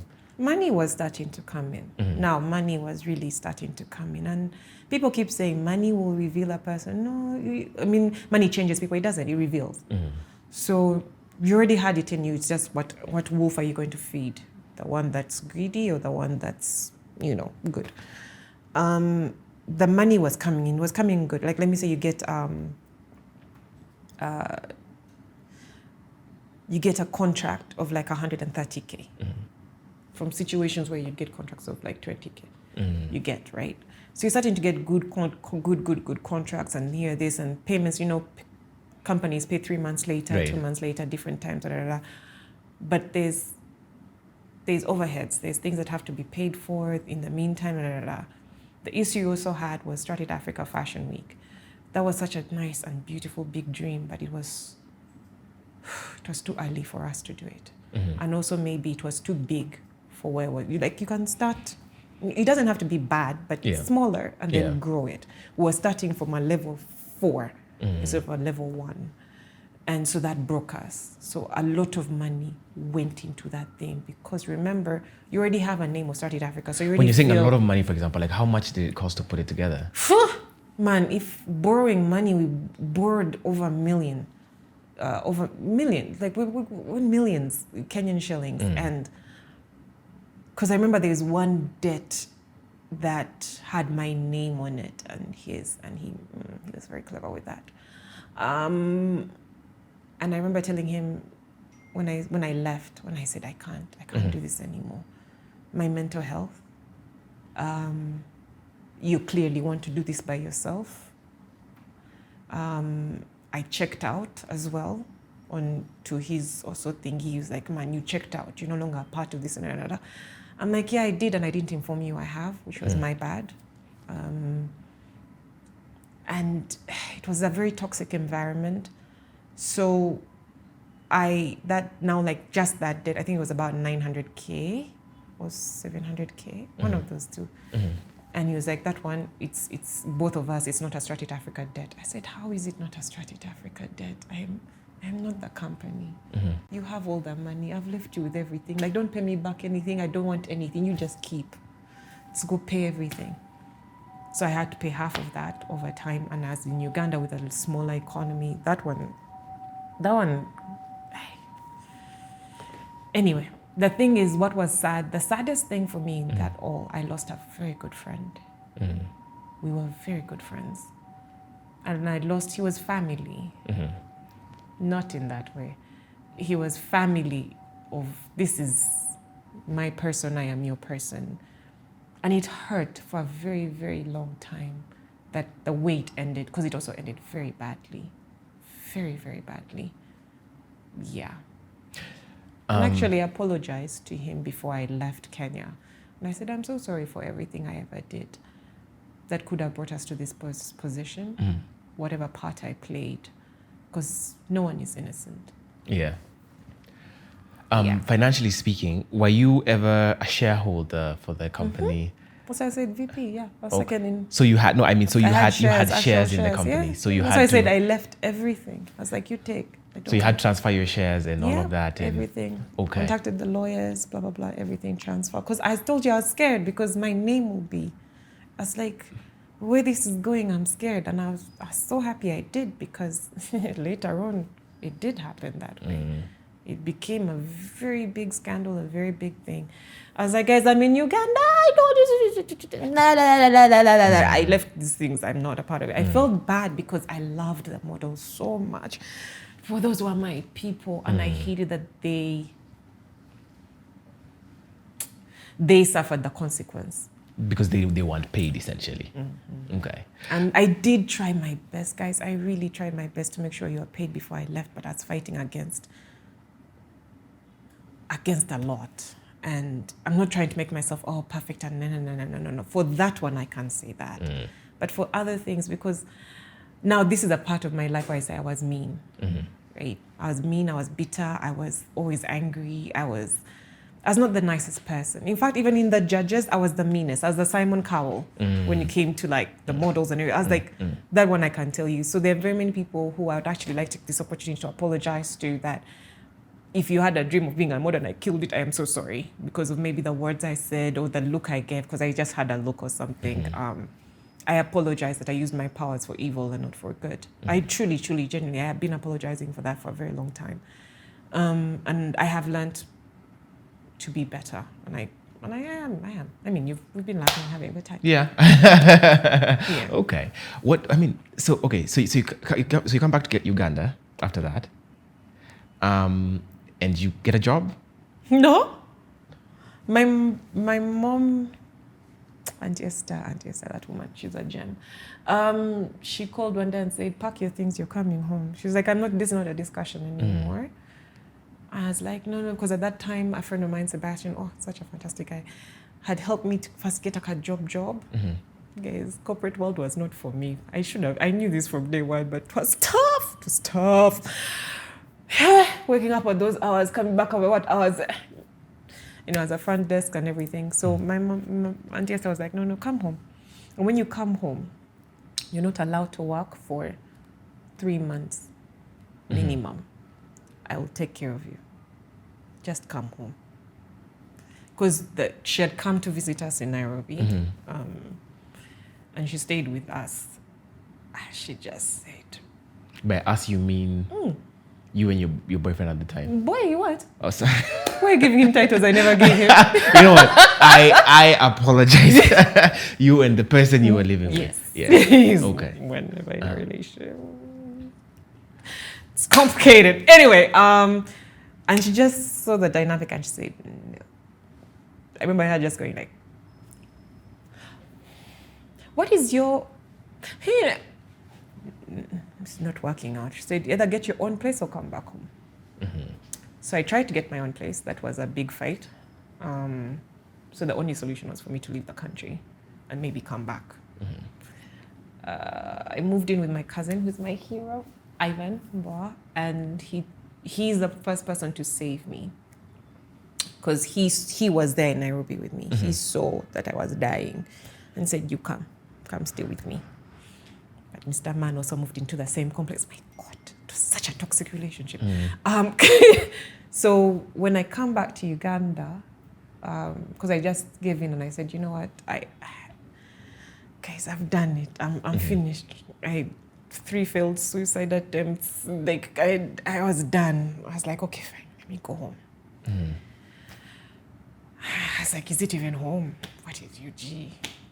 Yeah, I am. Pan of Africa, Uganda, no. So when I get back, she told me that was a rule. Said 3 months, you are not allowed to look for a job. Wanted that. I know you, because I am her. I was the first week I was excited. I was like, okay. Actually, the first I get to her home, I'm staying in her house. By day 2, we're looking for my own place. Because I was like, I can't. I moved out of home a long time ago. I can't do this. I can't. Yeah. I can't. Even her, she was like, yeah, I have not had a child in my home for a long time. Get out. So day 2 was already...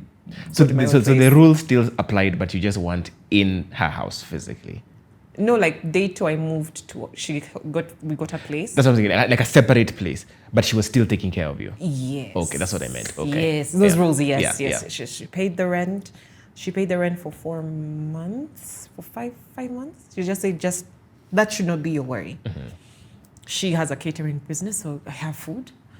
And then she bought me a car. And I remember I used to calculate pennies of like, okay, fuel versus going out again. Being a girl is nice. Ugandan men are nice. They take care of you. This is why I was laughing. I said, coming back home. Ooh, I love my men. My UG men and West African men. Those ones are fantastic. My Kenyan men. Jambo. Anyway, if you see me ending up with a Kenyan, do not say anything. Anyway, it was 1 in a million. So that dynamic was like that. But I was restless. I didn't know how to be there, and I don't make my own money. I don't. You get that thing of like, I have to. Masculine energy. Horrible. Just be. They've told you they're going to take care of you. But still, so I met my landlady's daughter, she had gotten containers. I said, got you, I'll sell them. I'll get my own commission. And I even created a whole company. Went to restaurants, told them, hi, I have containers. I was like, oh, you have things you bought from give me, I'll sell them. Go to my own, I was selling out from my car. Like, meanwhile, looking like this. I didn't care. I was looking for money. I knew my problems. I had a debt to pay that was back in Nairobi. I had things to do. I had like so much money to pay back. I didn't care. My thing was that. So after 6 months, I remember I had applied to Coca-Cola and I didn't get that job. I applied to Coca-Cola, I didn't get the job. And then Mr. Nyasi was being interviewed. And when he called me to his art gallery, and I went there, and I remember being like, I think I can do that. Because I used to always be interviewed, and I wanted to be the interviewer. So then I talked to the producers, like, hi, are there any jobs? Like, something I can do? Because I was like, this can be quick.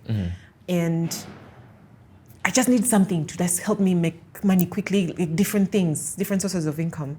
Good thing. Now, the day Coca-Cola called me back and they said, hey, our first candidate, I was second. So the first person was given more money where they went. And then they said, come for your letter.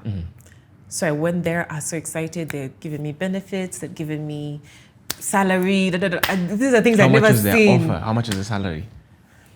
For me, it was a lot of money. Maybe for you won't be. But I think they were offering me like 2 million. Okay. Yeah, which was Ugandan like shillings. a lot of money Okay. to me. That is less than $1,000. Maybe $500. Okay. But, yeah. So $500, $600 there. So I was so excited. And then that gentleman called me and said, hey, go to Urban Television, talk to this guy. Same day, by the way. And this gentleman is like, hi, how are you? It's like, okay. Are you interested? Okay, first go and talk to this person. So I talked to the person and he's like, okay, do you want to work? Want to start? So I had 2 job offers from nothing. One, 2 million. 2 million, benefits, medical, blah, blah, blah. This one will give you transport. I am not lying. That's all they said, we'll give you transport. Can I tell you that it wasn't a difficult decision? You picked the transport one. Because for me, the way I thought, I said, this one, I'm going to be tied to a desk from this time to this time. I'm going to be limited to only this money. This one, I can manipulate this situation and get more.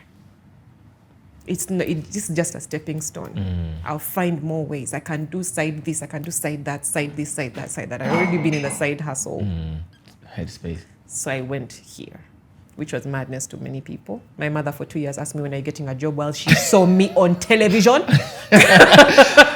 So you're saying your mom is questioning you for 2 years while you're on TV. She's asking you when are you going to get a job? Yeah. Okay, so don't blame them. They're parents. This is a hobby. You're joking. But so you're being given transport. You said your mom pays your rent for 4 months. So how are you? At that point now, she made period. it 6 months. 6 months. Yeah. So how are you paying your rent for the rest? So that's the thing about me. So I went and I said, hey guys, I've finished my probation.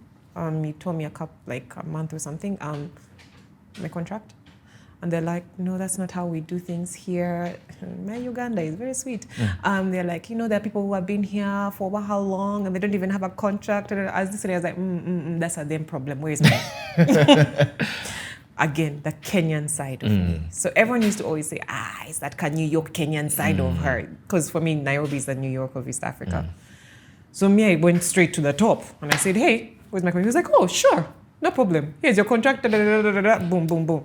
While I was there, I was like, okay, cool. I have this show. It's the prime show, morning. But it's just from mornings, from 7 to 9. Like, what am I doing for the rest of the day? Is there other things I can do? So then I went in, there's a fashion show, so this guy was doing it, and he was like, hey, Malaika, can you come and just host for me one day? I'm traveling. It's called Danze Mosha, and I always say this every interview.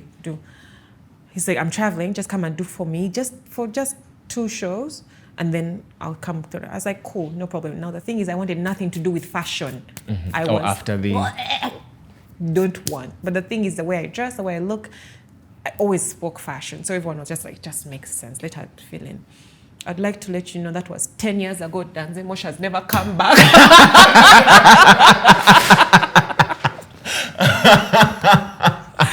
Never. That nigga. I think I bumped into him, was it last year or the year before? Yeah. Hey. He said, I'm so sorry. So was he done with the show and he just didn't want to say it? He didn't want to say. He didn't want to tell the company he's not coming back. I was like, this name. That's humorous. And so I had that. So I did that show for 2 years. I did the other one for 2.5 years. Yeah. I then, some other guy, we did another entertainment show. That one that one I was fully involved. Because now this one I co-produced and presented. Like content and everything was everything. This other one, short of holding the camera, I did everything else. Technical, scripting, this, co-editing, this. Like I was very, like the loop was very in it. It was like an E. I wanted to do like an E kind of thing, but without negativity. Yeah, then I also did Coca-Cola Rated next as hosting. That was my taste of emceeing.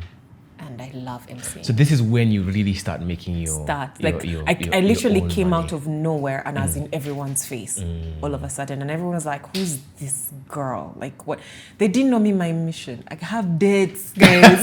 I'm not looking for fame. I'm looking for money. So at that point in time, when you at the end of the month and you're making money, you're sending it back to... Strut It. Yep. Like, here's so my portion of my day. I explained to Auntie Esther and I was like, listen, this is my situation. Can you help me? And she's like, I got you. I'll help you only until here and then you have to figure it out. So I would just, because I'm a woman of my word, and that person, Bambi, really, she gave us her money because she believed in us. And I was like, she shouldn't suffer for it. So I said, me, I'll pay my half. The other half, that's not my business. I don't know if it ever was not my problem. And I did. I finished off that debt. It was one of the greatest days of my life. I couldn't believe it. I was so happy. And there's something someone once said, you assign your money something. Yes. Otherwise it will go whatever. Because the truth be told, I paid off that debt. That money that I was using to pay off that debt, where is it? Because after that, I was not paying off a debt. Where's that money? Yeah, what did you do with it there? Where is it? So that's the next thing I was going to ask. I'm asking you. Where is my money? I started asking. Hey, like you wake up one day and then one day my mom called me, she needed money for something. And I couldn't afford it. And I was like, but I've been working for so long, why can't I afford it? This is like a while back, many years, pre-COVID. And that was now another, so I always tell people, motivation is different. Your why changes. Your why can never stay the same. So in the beginning, my why was to prove my former business partner wrong because he told me I'll never make it. He looked me in my eyes and told me, you'll never make it without me. You're going to fail. You're going to, I made you. And I said, watch this, right? But that fades away. Your anger goes away. Your bitterness goes away. You learn that people speak from their insecurities. They speak from their own. In there. So now you need another why. You have the debt thing. I thought you finished it, yeah. So the time when my mom asked me, and I was like, okay, that's my mother will never ask me for money, and I don't have it. It shall never happen. You see, and then if you're wondering when Auntie Esther finally came around to knowing that this is what I do for a living, is when she needed money another time, like a lot of money. And I was like, sure, how much? And I gave her, she said, my daughter works for, you see, she works on, she doesn't really know where, but she's in those things of entertainment and everything, media. So then now that why went away. Then my next why, I realized last year I didn't have a new why. And so I realized I was floating.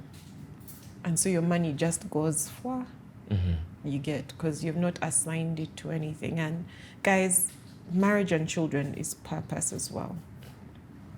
It is a calling.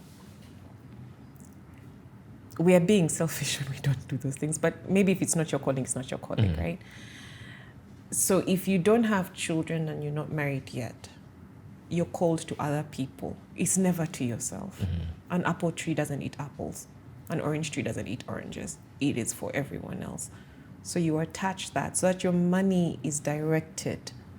The flow makes sense. Does that make sense? It does. So figuring out my why now, which I think I have now. Okay. So, at the height of your, I guess, in your media career and your media blossoming, what were you making on an average month? And what then would you do with your money on an average month? Height? Yes, at the height of it. And also, actually, what other thing I want to understand is at the height of it, how much work do you have to do? Because right now we already know you're doing 2 shows. So at the height of it, how much are you making and how much work do you have to do? It's good you've said that. It's good you say that, because there was a time I was doing so much. I actually felt sick. I had to go to Nairobi for medication and everything. And the doctor told me, if you want to see 30, you need to slow down. So this is the thing, because everything you listed, I did. Radio, TV, did do. MCing, surgery, digital this, appearing in the voiceover this, There's a time I was doing all those things at the same time, and acting as well. So I would literally leave set at 3 a.m. to be on radio at 5 a.m. So you've not slept.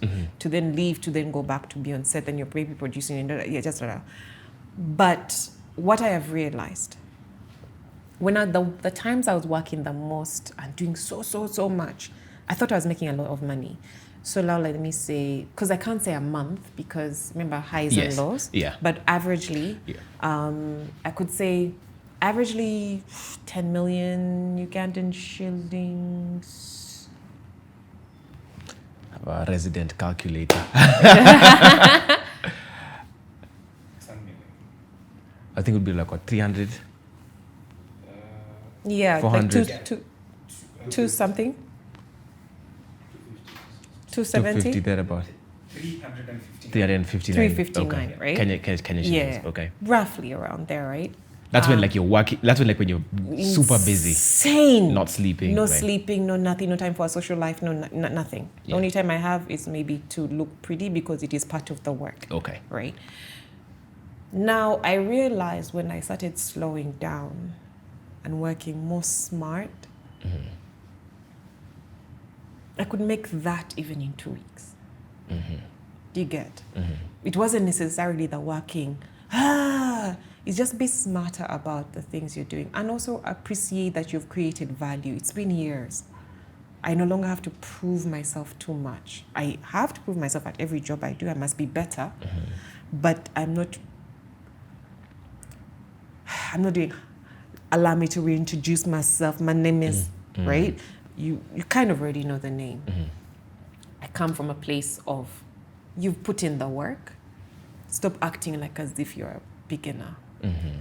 So averagely now, it's a slow season now, so my brain is like, don't lie, we are suffering. But there would be like even a month I could make 20 million. And in my industry in Uganda, that's a lot of money, because we're not paid like Kenya.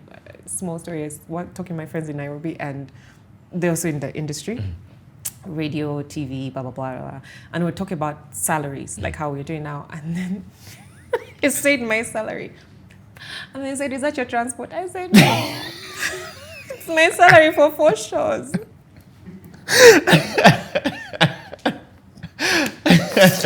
And they were really like, also that's your transport, like facilitation to just what you actually want. Yeah. And I said, so when I did those 4 shows, now Ugandans, I got, you need take home, right? Gross or take home? What's your income tax like? What's the percentage? Because for us above 100,000 is 30%. So in my mind, I just usually work with 30%. That's what the government would take. We don't care. We just give me contract, writing it. We don't do you your don't calculations. Even, you guys don't even. You do your calculations. Me just tell me what I take home. That's why we literally say take home. Interesting. I just need to know my take home. Because our contracts, we write gross. Yeah. Anyway. They will write gross for you, but when I'm negotiating, you want to know. Please understand, I'm talking about take home. Okay. Yeah, not your government is not my problem. Yeah. So, so like my take home, let's do the math together. These are 4 shows. So one was 1.2. Another one was 800,000. That's 2 million. Another one was 100,000. That's 1.1. Another one was free. So that's 2.1 million. No. Sorry, I've lied. The third one was... No, this Coca-Cola Ratings Next has paid very well. No, don't count that one. These 3, actually, I've lied. It was 1.2, 800, and free. So, because I remember I was promised 100K. I never got it. Yeah? And a month, guys, a month. I'm a grown woman. So that was about 2 million. How much is that? Sorry.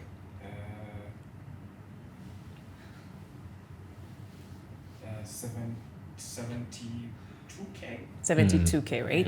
That 72K, I am taking care of my own hair, makeup, wardrobe, fuel, transport, food. I see. Okay, Have you ever noticed? Because there's usually the clothing allowance. I know at first you were like, oh, but that's okay, that's fine. Okay. When you have to now take care of all these other, and remember women's expenses are way more. Yeah. Your nails, your hair, your makeup, your this, your da. Do you see makeup on me? We learned a long time ago, it's expensive now. Did you pay me? No, you don't get makeup. If you pay me, you get makeup.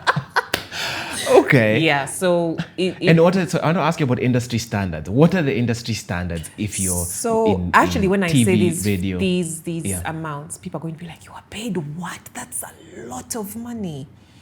And I'll be like, guys, it was a daily show. Let me even do the maths here. It was a daily show. So if I'm paid 1.2, and it's how many? Five days a week? Yeah, 5 days a week. That's 20 shows That's a month. 20 shows divided by 20. That's 60,000 Ugandan shillings. A what? A show. A show. That's about 2K. 2K Kenyan. 2,000 shillings per show. Okay. I see why you're being You asked. understand? I see why you're being asked if it's transport. No, you understand. Like an Uber lunch. No, you see why my friends are like, and an so Uber is that home. your transport? And I'm like, no, that's my salary for 3 shows. And I'm big wigs, by the way. Other girls are being paid 30.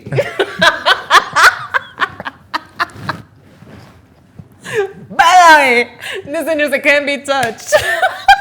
It's just like 60K a show. Then you guys more to manira. You guys, when you see TV presenters, give them money. Give them money. Yo. Itakuwa ngumu. What? But you guys, can we kneel down? And thank God that I'm alive and well. But you guys understand. First, give me my high five. Because Malaika made it happen. Barrack, give me my high five.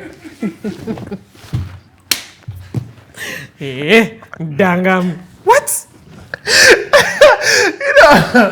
I know. And then a man comes to me, I want 50-50. I can't slap you. No, I've suffered. I think because I guess I have worked in the industry. You're like, what? Like to What some is degree. this? I'm honestly like. And wait, I was calculating this is for not the okay. highest paid one. Yeah, I'm like, this is not okay. So now imagine the one for 800,000. I'm like, that is not okay. Yeah. And I wasn't getting benefits. There was no medical. Yeah. There was no CGE, NSSF, or there was no. Yeah. No. That's tough. Wish you all the best in your endeavors. Yeah. That is So tough. that was what it was. So it was tough. Radio was where I was first paid No, being a lifestyle editor for Vodafone was the first time someone gave me a contract and I saw money and I said, what? They offered $1,000 and I said, you're lying. And it's way less work. So is that what you begin to mean understood. when you were saying that you realize that you can work smarter and make more money than working harder? And okay. So that's why I always tell people, just Ugandans, we are busy being busy. What do you do? Guys, may I want to be able to wake up in the morning, do a thing or two, and then go to sleep. Like I'm tired. I've worked hard. I've told you, you've heard about my 20s. When those like 50 decades, allow me to rest. I'm ready to be a rich man's wife, so absolutely. And okay, so I want to talk about your money habits. And so where do you spend your Most money? of my money. The money that you're making, yeah. Well, the good months, the bad months, you've given us some averages you're working I with. wish you could also tell me today in the morning, I asked myself, Malaika, where is the money? And that's when I realized the truth is, if you don't assign it for this specific thing, it will go. So I like nice things. You said you have the room of shoes, the room for shoes. So if I see when I was younger or whatever, and I'm like, but until when? Why can't I drive a German car? Find the money for the German car, you get it. Like if it's for this thing, I'll find it, I'll get it. But I'm tired of that life. So where does my money go? Right now, I hate you right now because you're making me have an existential moment of where is my money going? And by the way, I'm those people, I'm very organized. I budget, this. And at the end of the day, I'm just like, no, a lot of it, Kampala's become expensive. So, because I like nice things, but also for my position in society, I go to certain places. It will cost a lot of money for these dinners. I mean, if I don't drink much alcohol, but if I'm to drink, I drink champagne or Prosecco. Okay. There you go. Where's your money going? There. That's where it's going. If you drank changa or beer, you'd still be rich.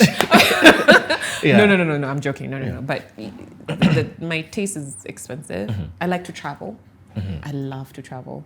So now, like this year, I've done Dubai and Ghana. I want to do Rwanda. I like to travel. There was a time I was in Kenya almost I would literally wake up in the morning, I'm bored, and I go to Nairobi. Just get on a flight. Yeah, actually, the other day I was even like, there's a specific hairstyle I want to do, and I only do it in Nairobi, so I want to just fly there, do my hair, and I come back. Do you see the madness? Anyway, I'm stalking so you guys can learn to do better, and myself. What about investing? So now this is the thing. Last year, when I left my radio job, I got pissed off. I got very, very pissed off because I said, one thing we know how to do is make money.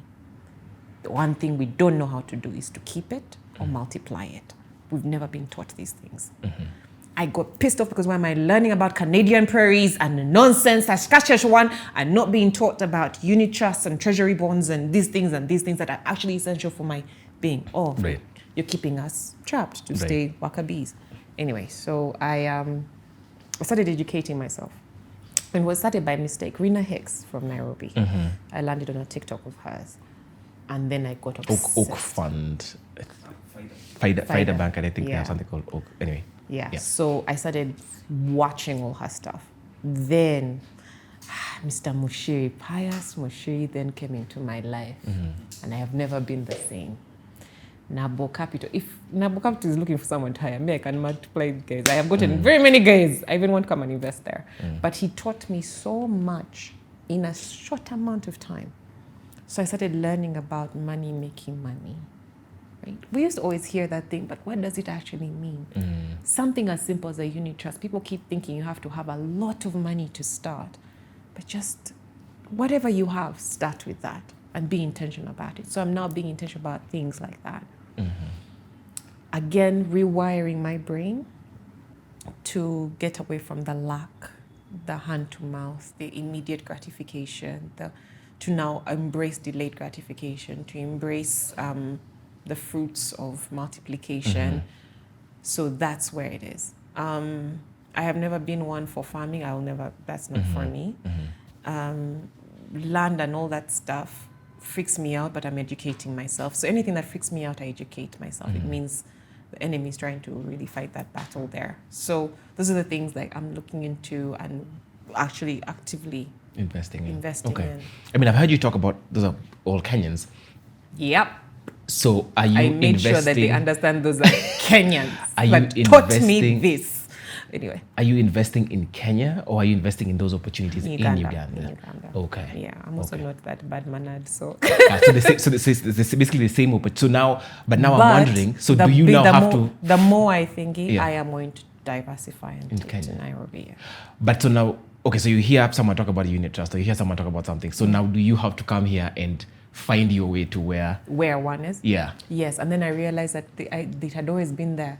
I'm like, these people don't know how to market their product.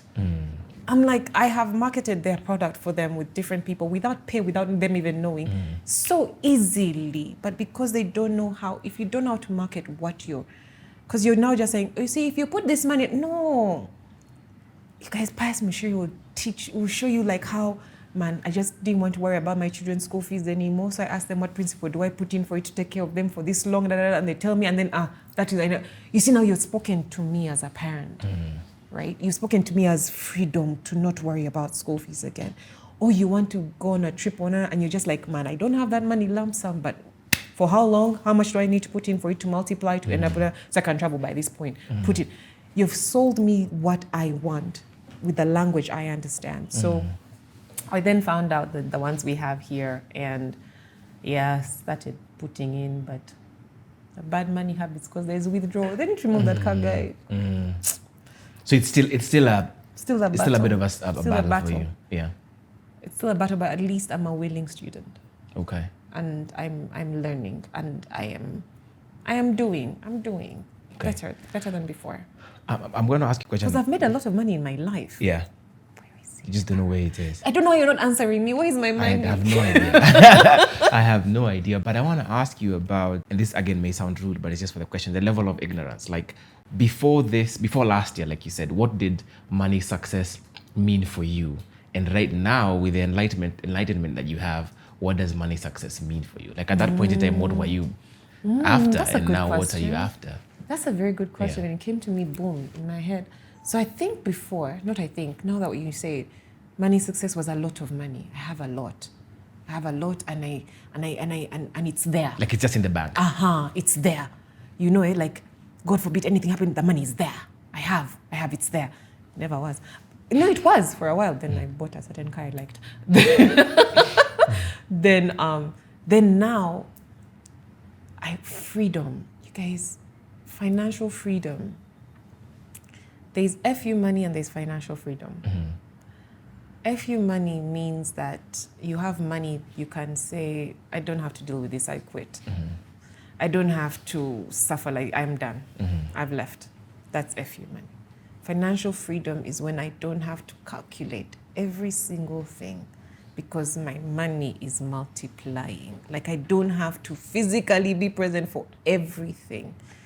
So I have the freedom to make certain choices, make certain mistakes, make certain moves without worrying about the detriment of my future, or my children's future, my family's future. That's now how I look at money. It is a beautiful tool, source to afford me the freedom to be able to dream, to think. You know, when you're in debt, when you're stressed, you can't think, you can't be creative, because all you're thinking about is survival.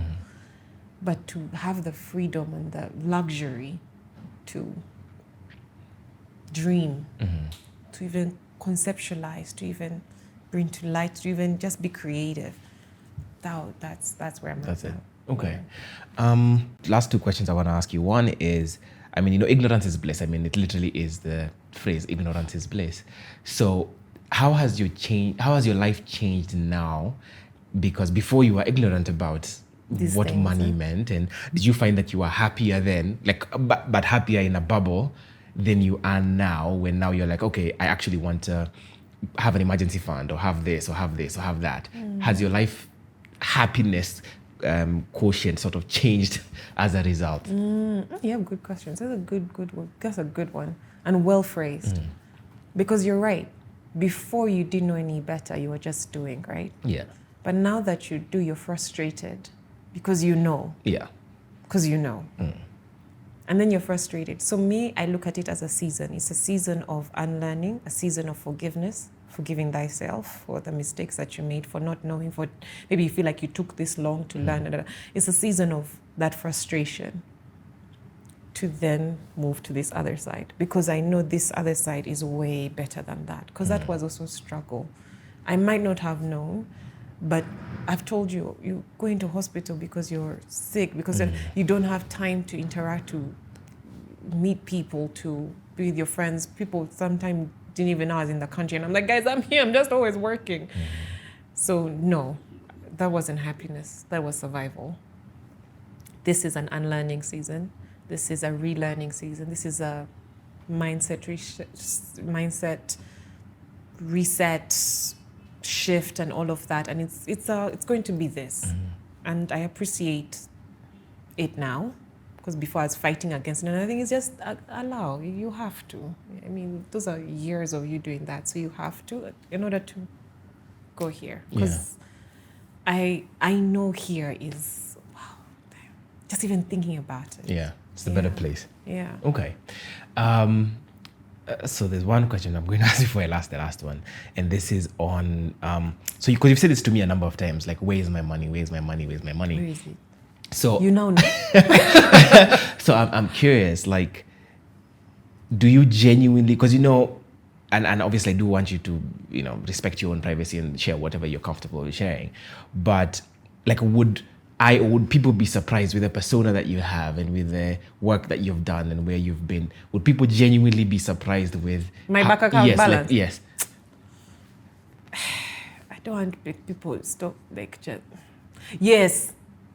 Yeah. You'll be very surprised. I won't say in a good way or in a bad way. Okay. Fair You people who have my bank account, shh. Yeah. Bank account privacy. No. They. I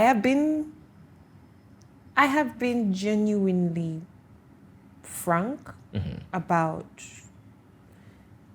the life, but even not just me. Many of our media personalities have told the truth about what we do. There is no illusion in Uganda of apparently media personalities make so much money. That's, please, we know where the money is. Right? If anything, sometimes I want to change careers, but we have the currency that other people don't have, and that currency is the celebrity status that gives you a currency of, you walk into a place, you have this permission to do this. Like, there are certain things now I get for free, or I get this. That's my currency, right? But in actual cash money, you guys know how much you pay me. You know. You think I'm on your... So where, can I ask you a question? So where is the money, like, in this media value ecosystem in Uganda? Where is the money? Someone help me. I have... No, because who has... Is it that the...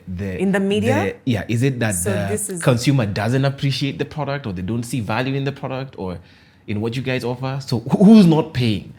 Because there's someone who's not paying in the value system, or there's someone who's taking all of the money, or majority of the money.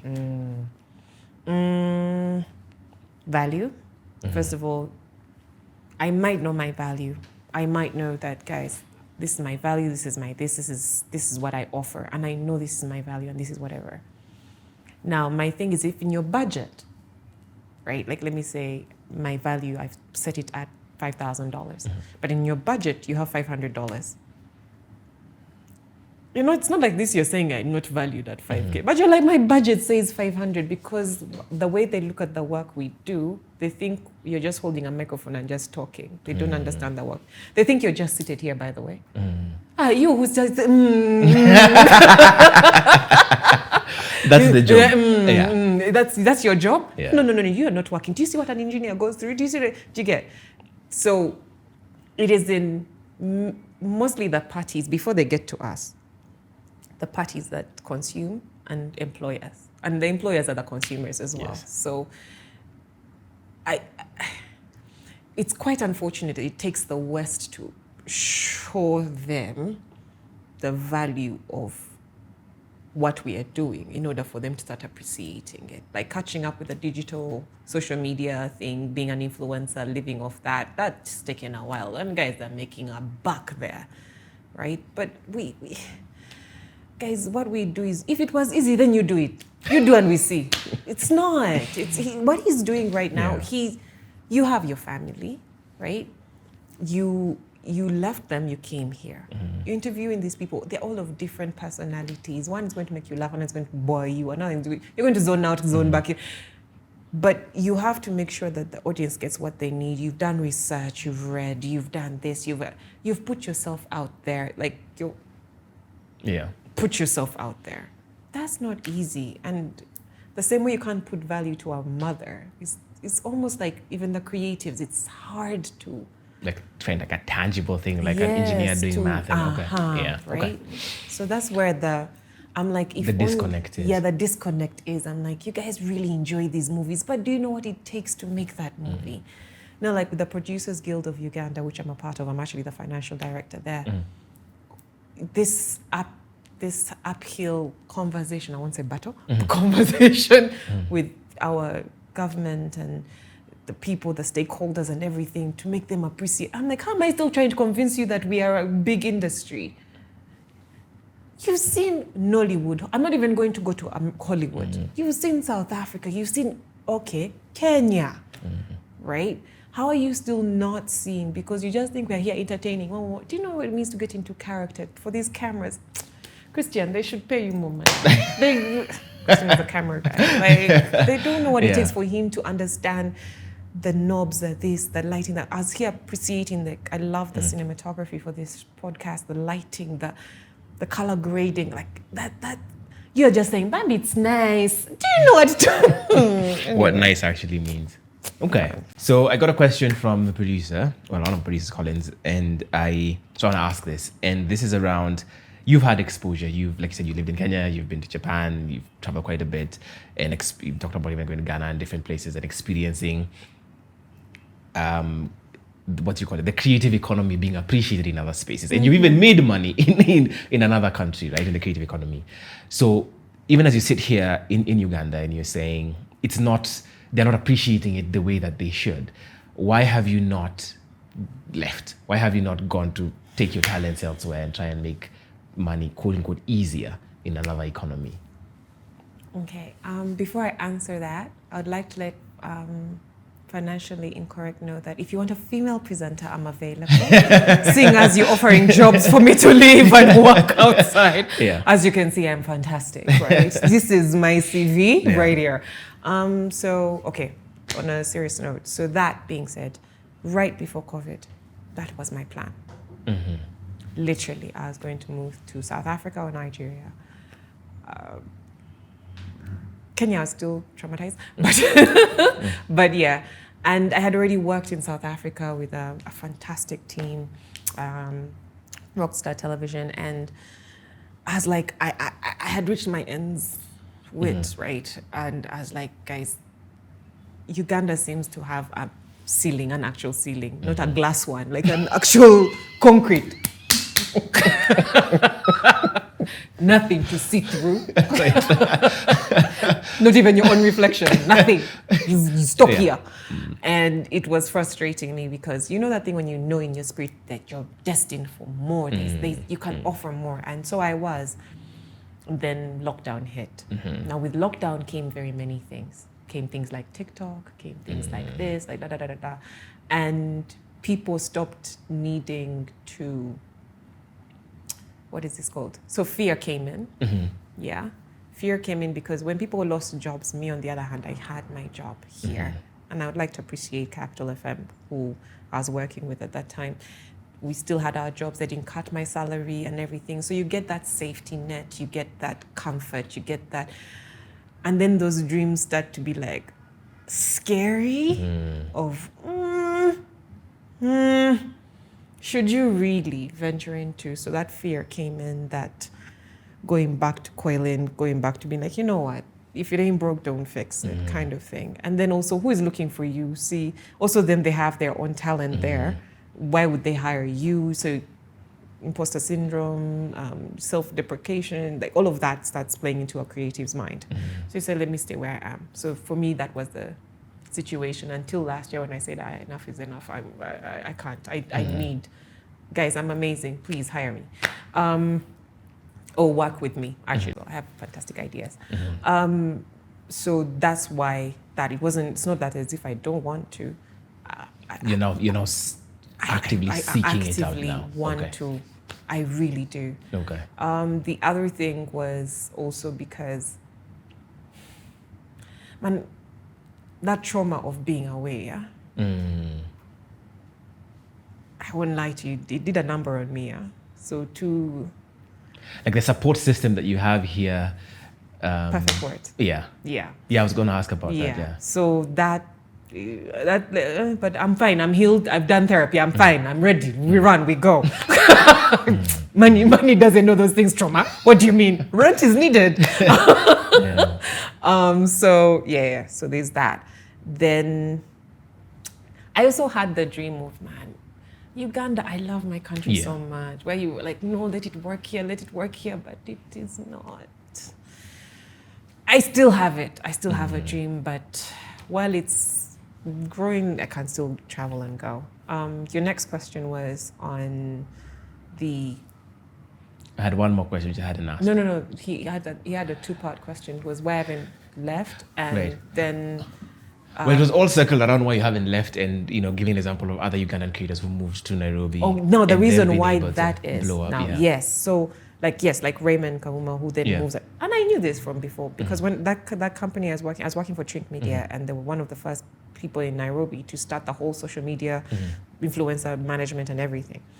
So I used to see it, and when I came to Uganda, I pitched that idea. To Vision Group, because Urban Television was under Vision. I was like, guys, you have all these personalities, just pay them some money, and then they push the brand, and yeah, they didn't see it. So Uganda is a little slow to the picking up of and understanding. A brand will come to you and they're like, 1-3 posts a week, and then the money they're paying, you're like, do you understand that once I post you, because I always tell people this, once I'm tied to this specific brand, let me say a bank, Bank Z, can never work with A, B, C, and D again. Because now I am tied to you. The money better makes sense. And also the internet, remember, it doesn't forget. It's not like an ad on TV where you remove. This stays forever. Yeah. This is reusable. This is worldwide, global, not limited. All those things, I think maybe they just don't see them maybe their analysts don't see the money coming back in with these avenues. But I think they should look into it. They should close their eyes and say, okay, we've created this budget, it is for this, let's go using this social media or this whatever, and we see. Kenya was ahead of that curve a long time ago. Nairobi, you guys were ahead of that curve. I remember I would talk to Nick Tuma, and I'd be like, you live off these things. Like, you're not in an office job. You're not hustling somewhere. How? Yeah, then they say that money is they pay them, and I'm like, okay. Makes sense. Me and me are being paid transport, so it's fine. It makes sense. Okay, yeah. I see what you're saying. Yeah, Nairobi's like, you guys are convincing me to come back. Huh? Can I stay at your home? Collins. No, I'll stay at yours because you have a wife and children. Him, I'm scared.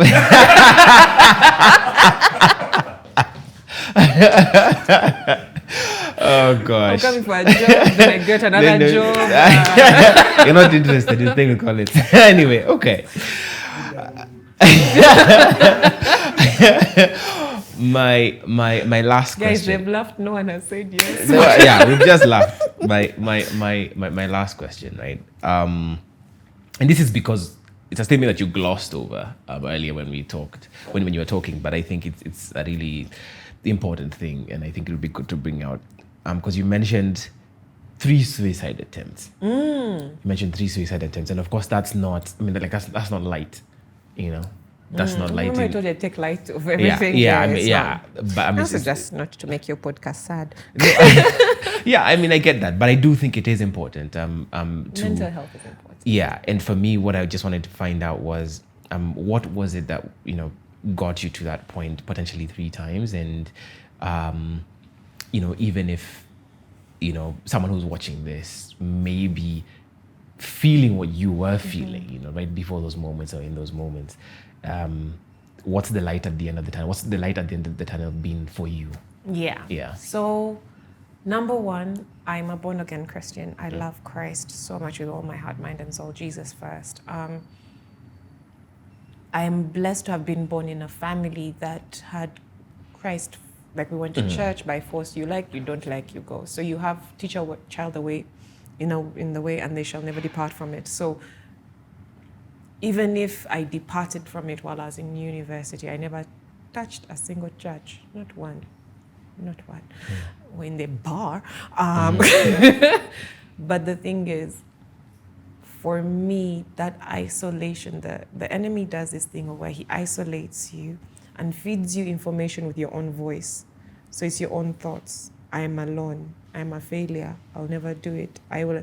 So those things become your thoughts that then become your universe, your world will do everything to prove those thoughts correct, right?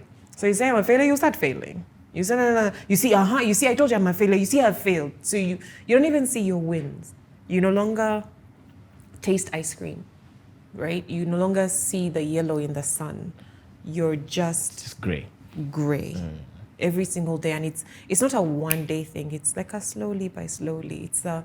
It's a you see your friend get a promotion and you're like, when will it ever happen for me? Why is that your immediate go-to? Instead of your friend got a promotion, oh my God, that's amazing. That means, oh my God, God is around the corner. Everyone's we're gonna be winning. My friend the other day got like a great job and everything. I was so excited because I was like, God, I finally have friends in places of power. Now I can be able. For me, that's how I look at it. I'm like, it is my advantage that you win. But at that time, you're slowly by slowly, you're feeding into the lie because it's a lie. I kid you not. You think that, you're going to say, but I have no money for this, I have no money for that, I have no money for that, I know, which was my situation. I didn't ask for help for anyone. I was trying to do things myself.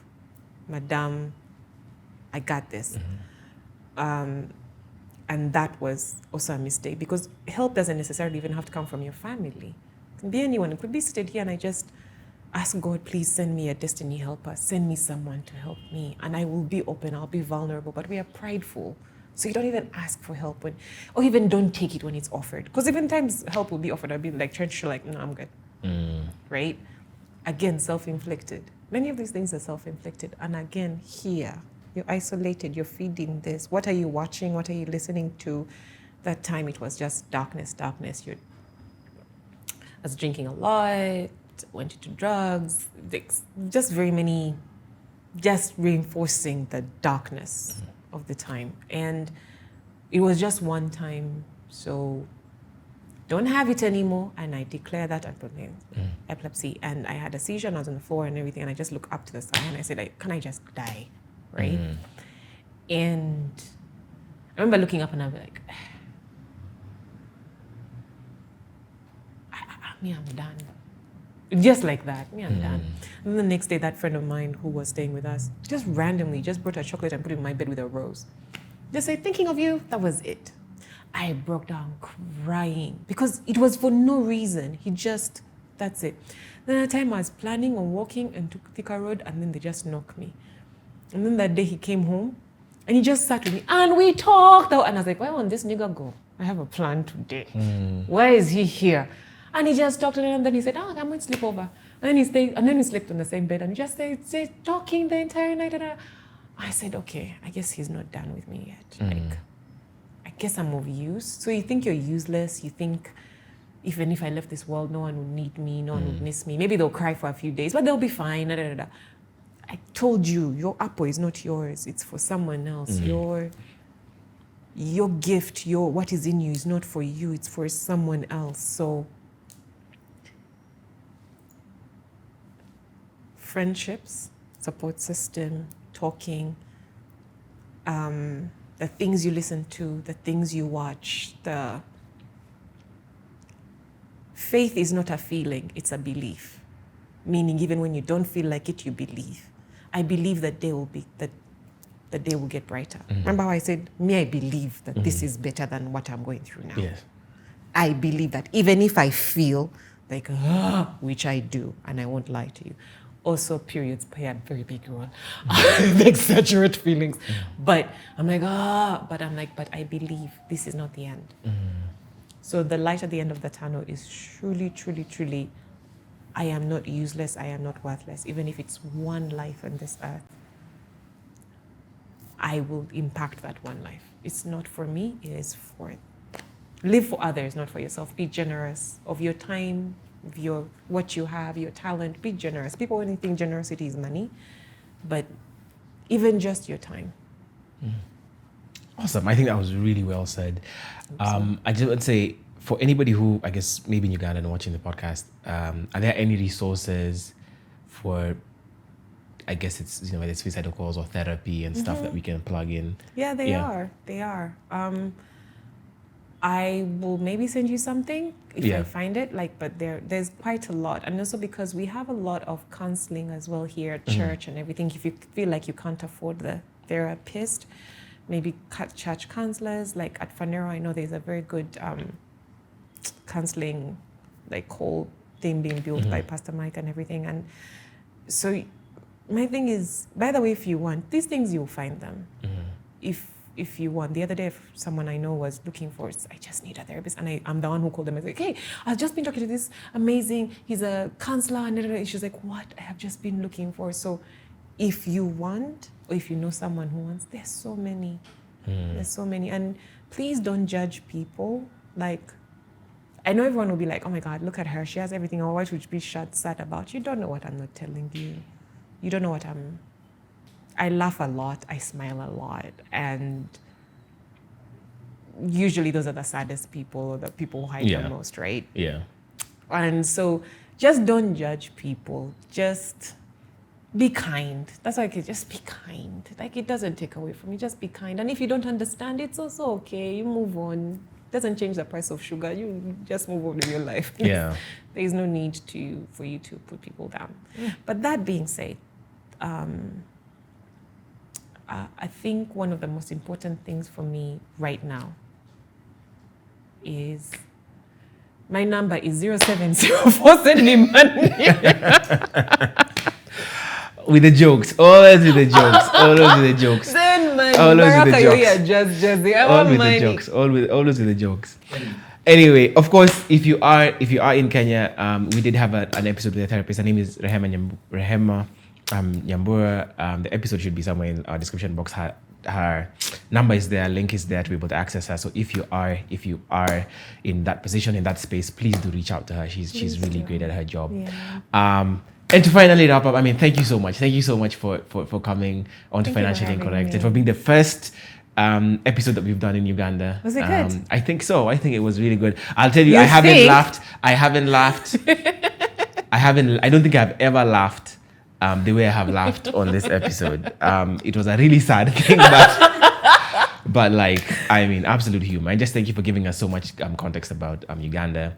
There are a lot of Ugandans on Twitter who said they wanted a Financially Incorrect Uganda. Nice. So I'm happy we've been able to deliver this. And I'm happy this is the first episode. Me too. So thank you for coming. And honored. I hope you get all the money in the world. I hope you get all the money in the world in all of your pursuits. So the number Awesome. is actually. Anyway, thank you guys for watching. This is Financially Incorrect. As I'm shooting this episode, I don't know what day exactly it's going to drop, so I won't say when the next day you'll see this episode is, but I know it will be next week. Oh, no, in 2 weeks, because we're doing 2 episodes a month for the Uganda show. So we'll see you in 2 weeks.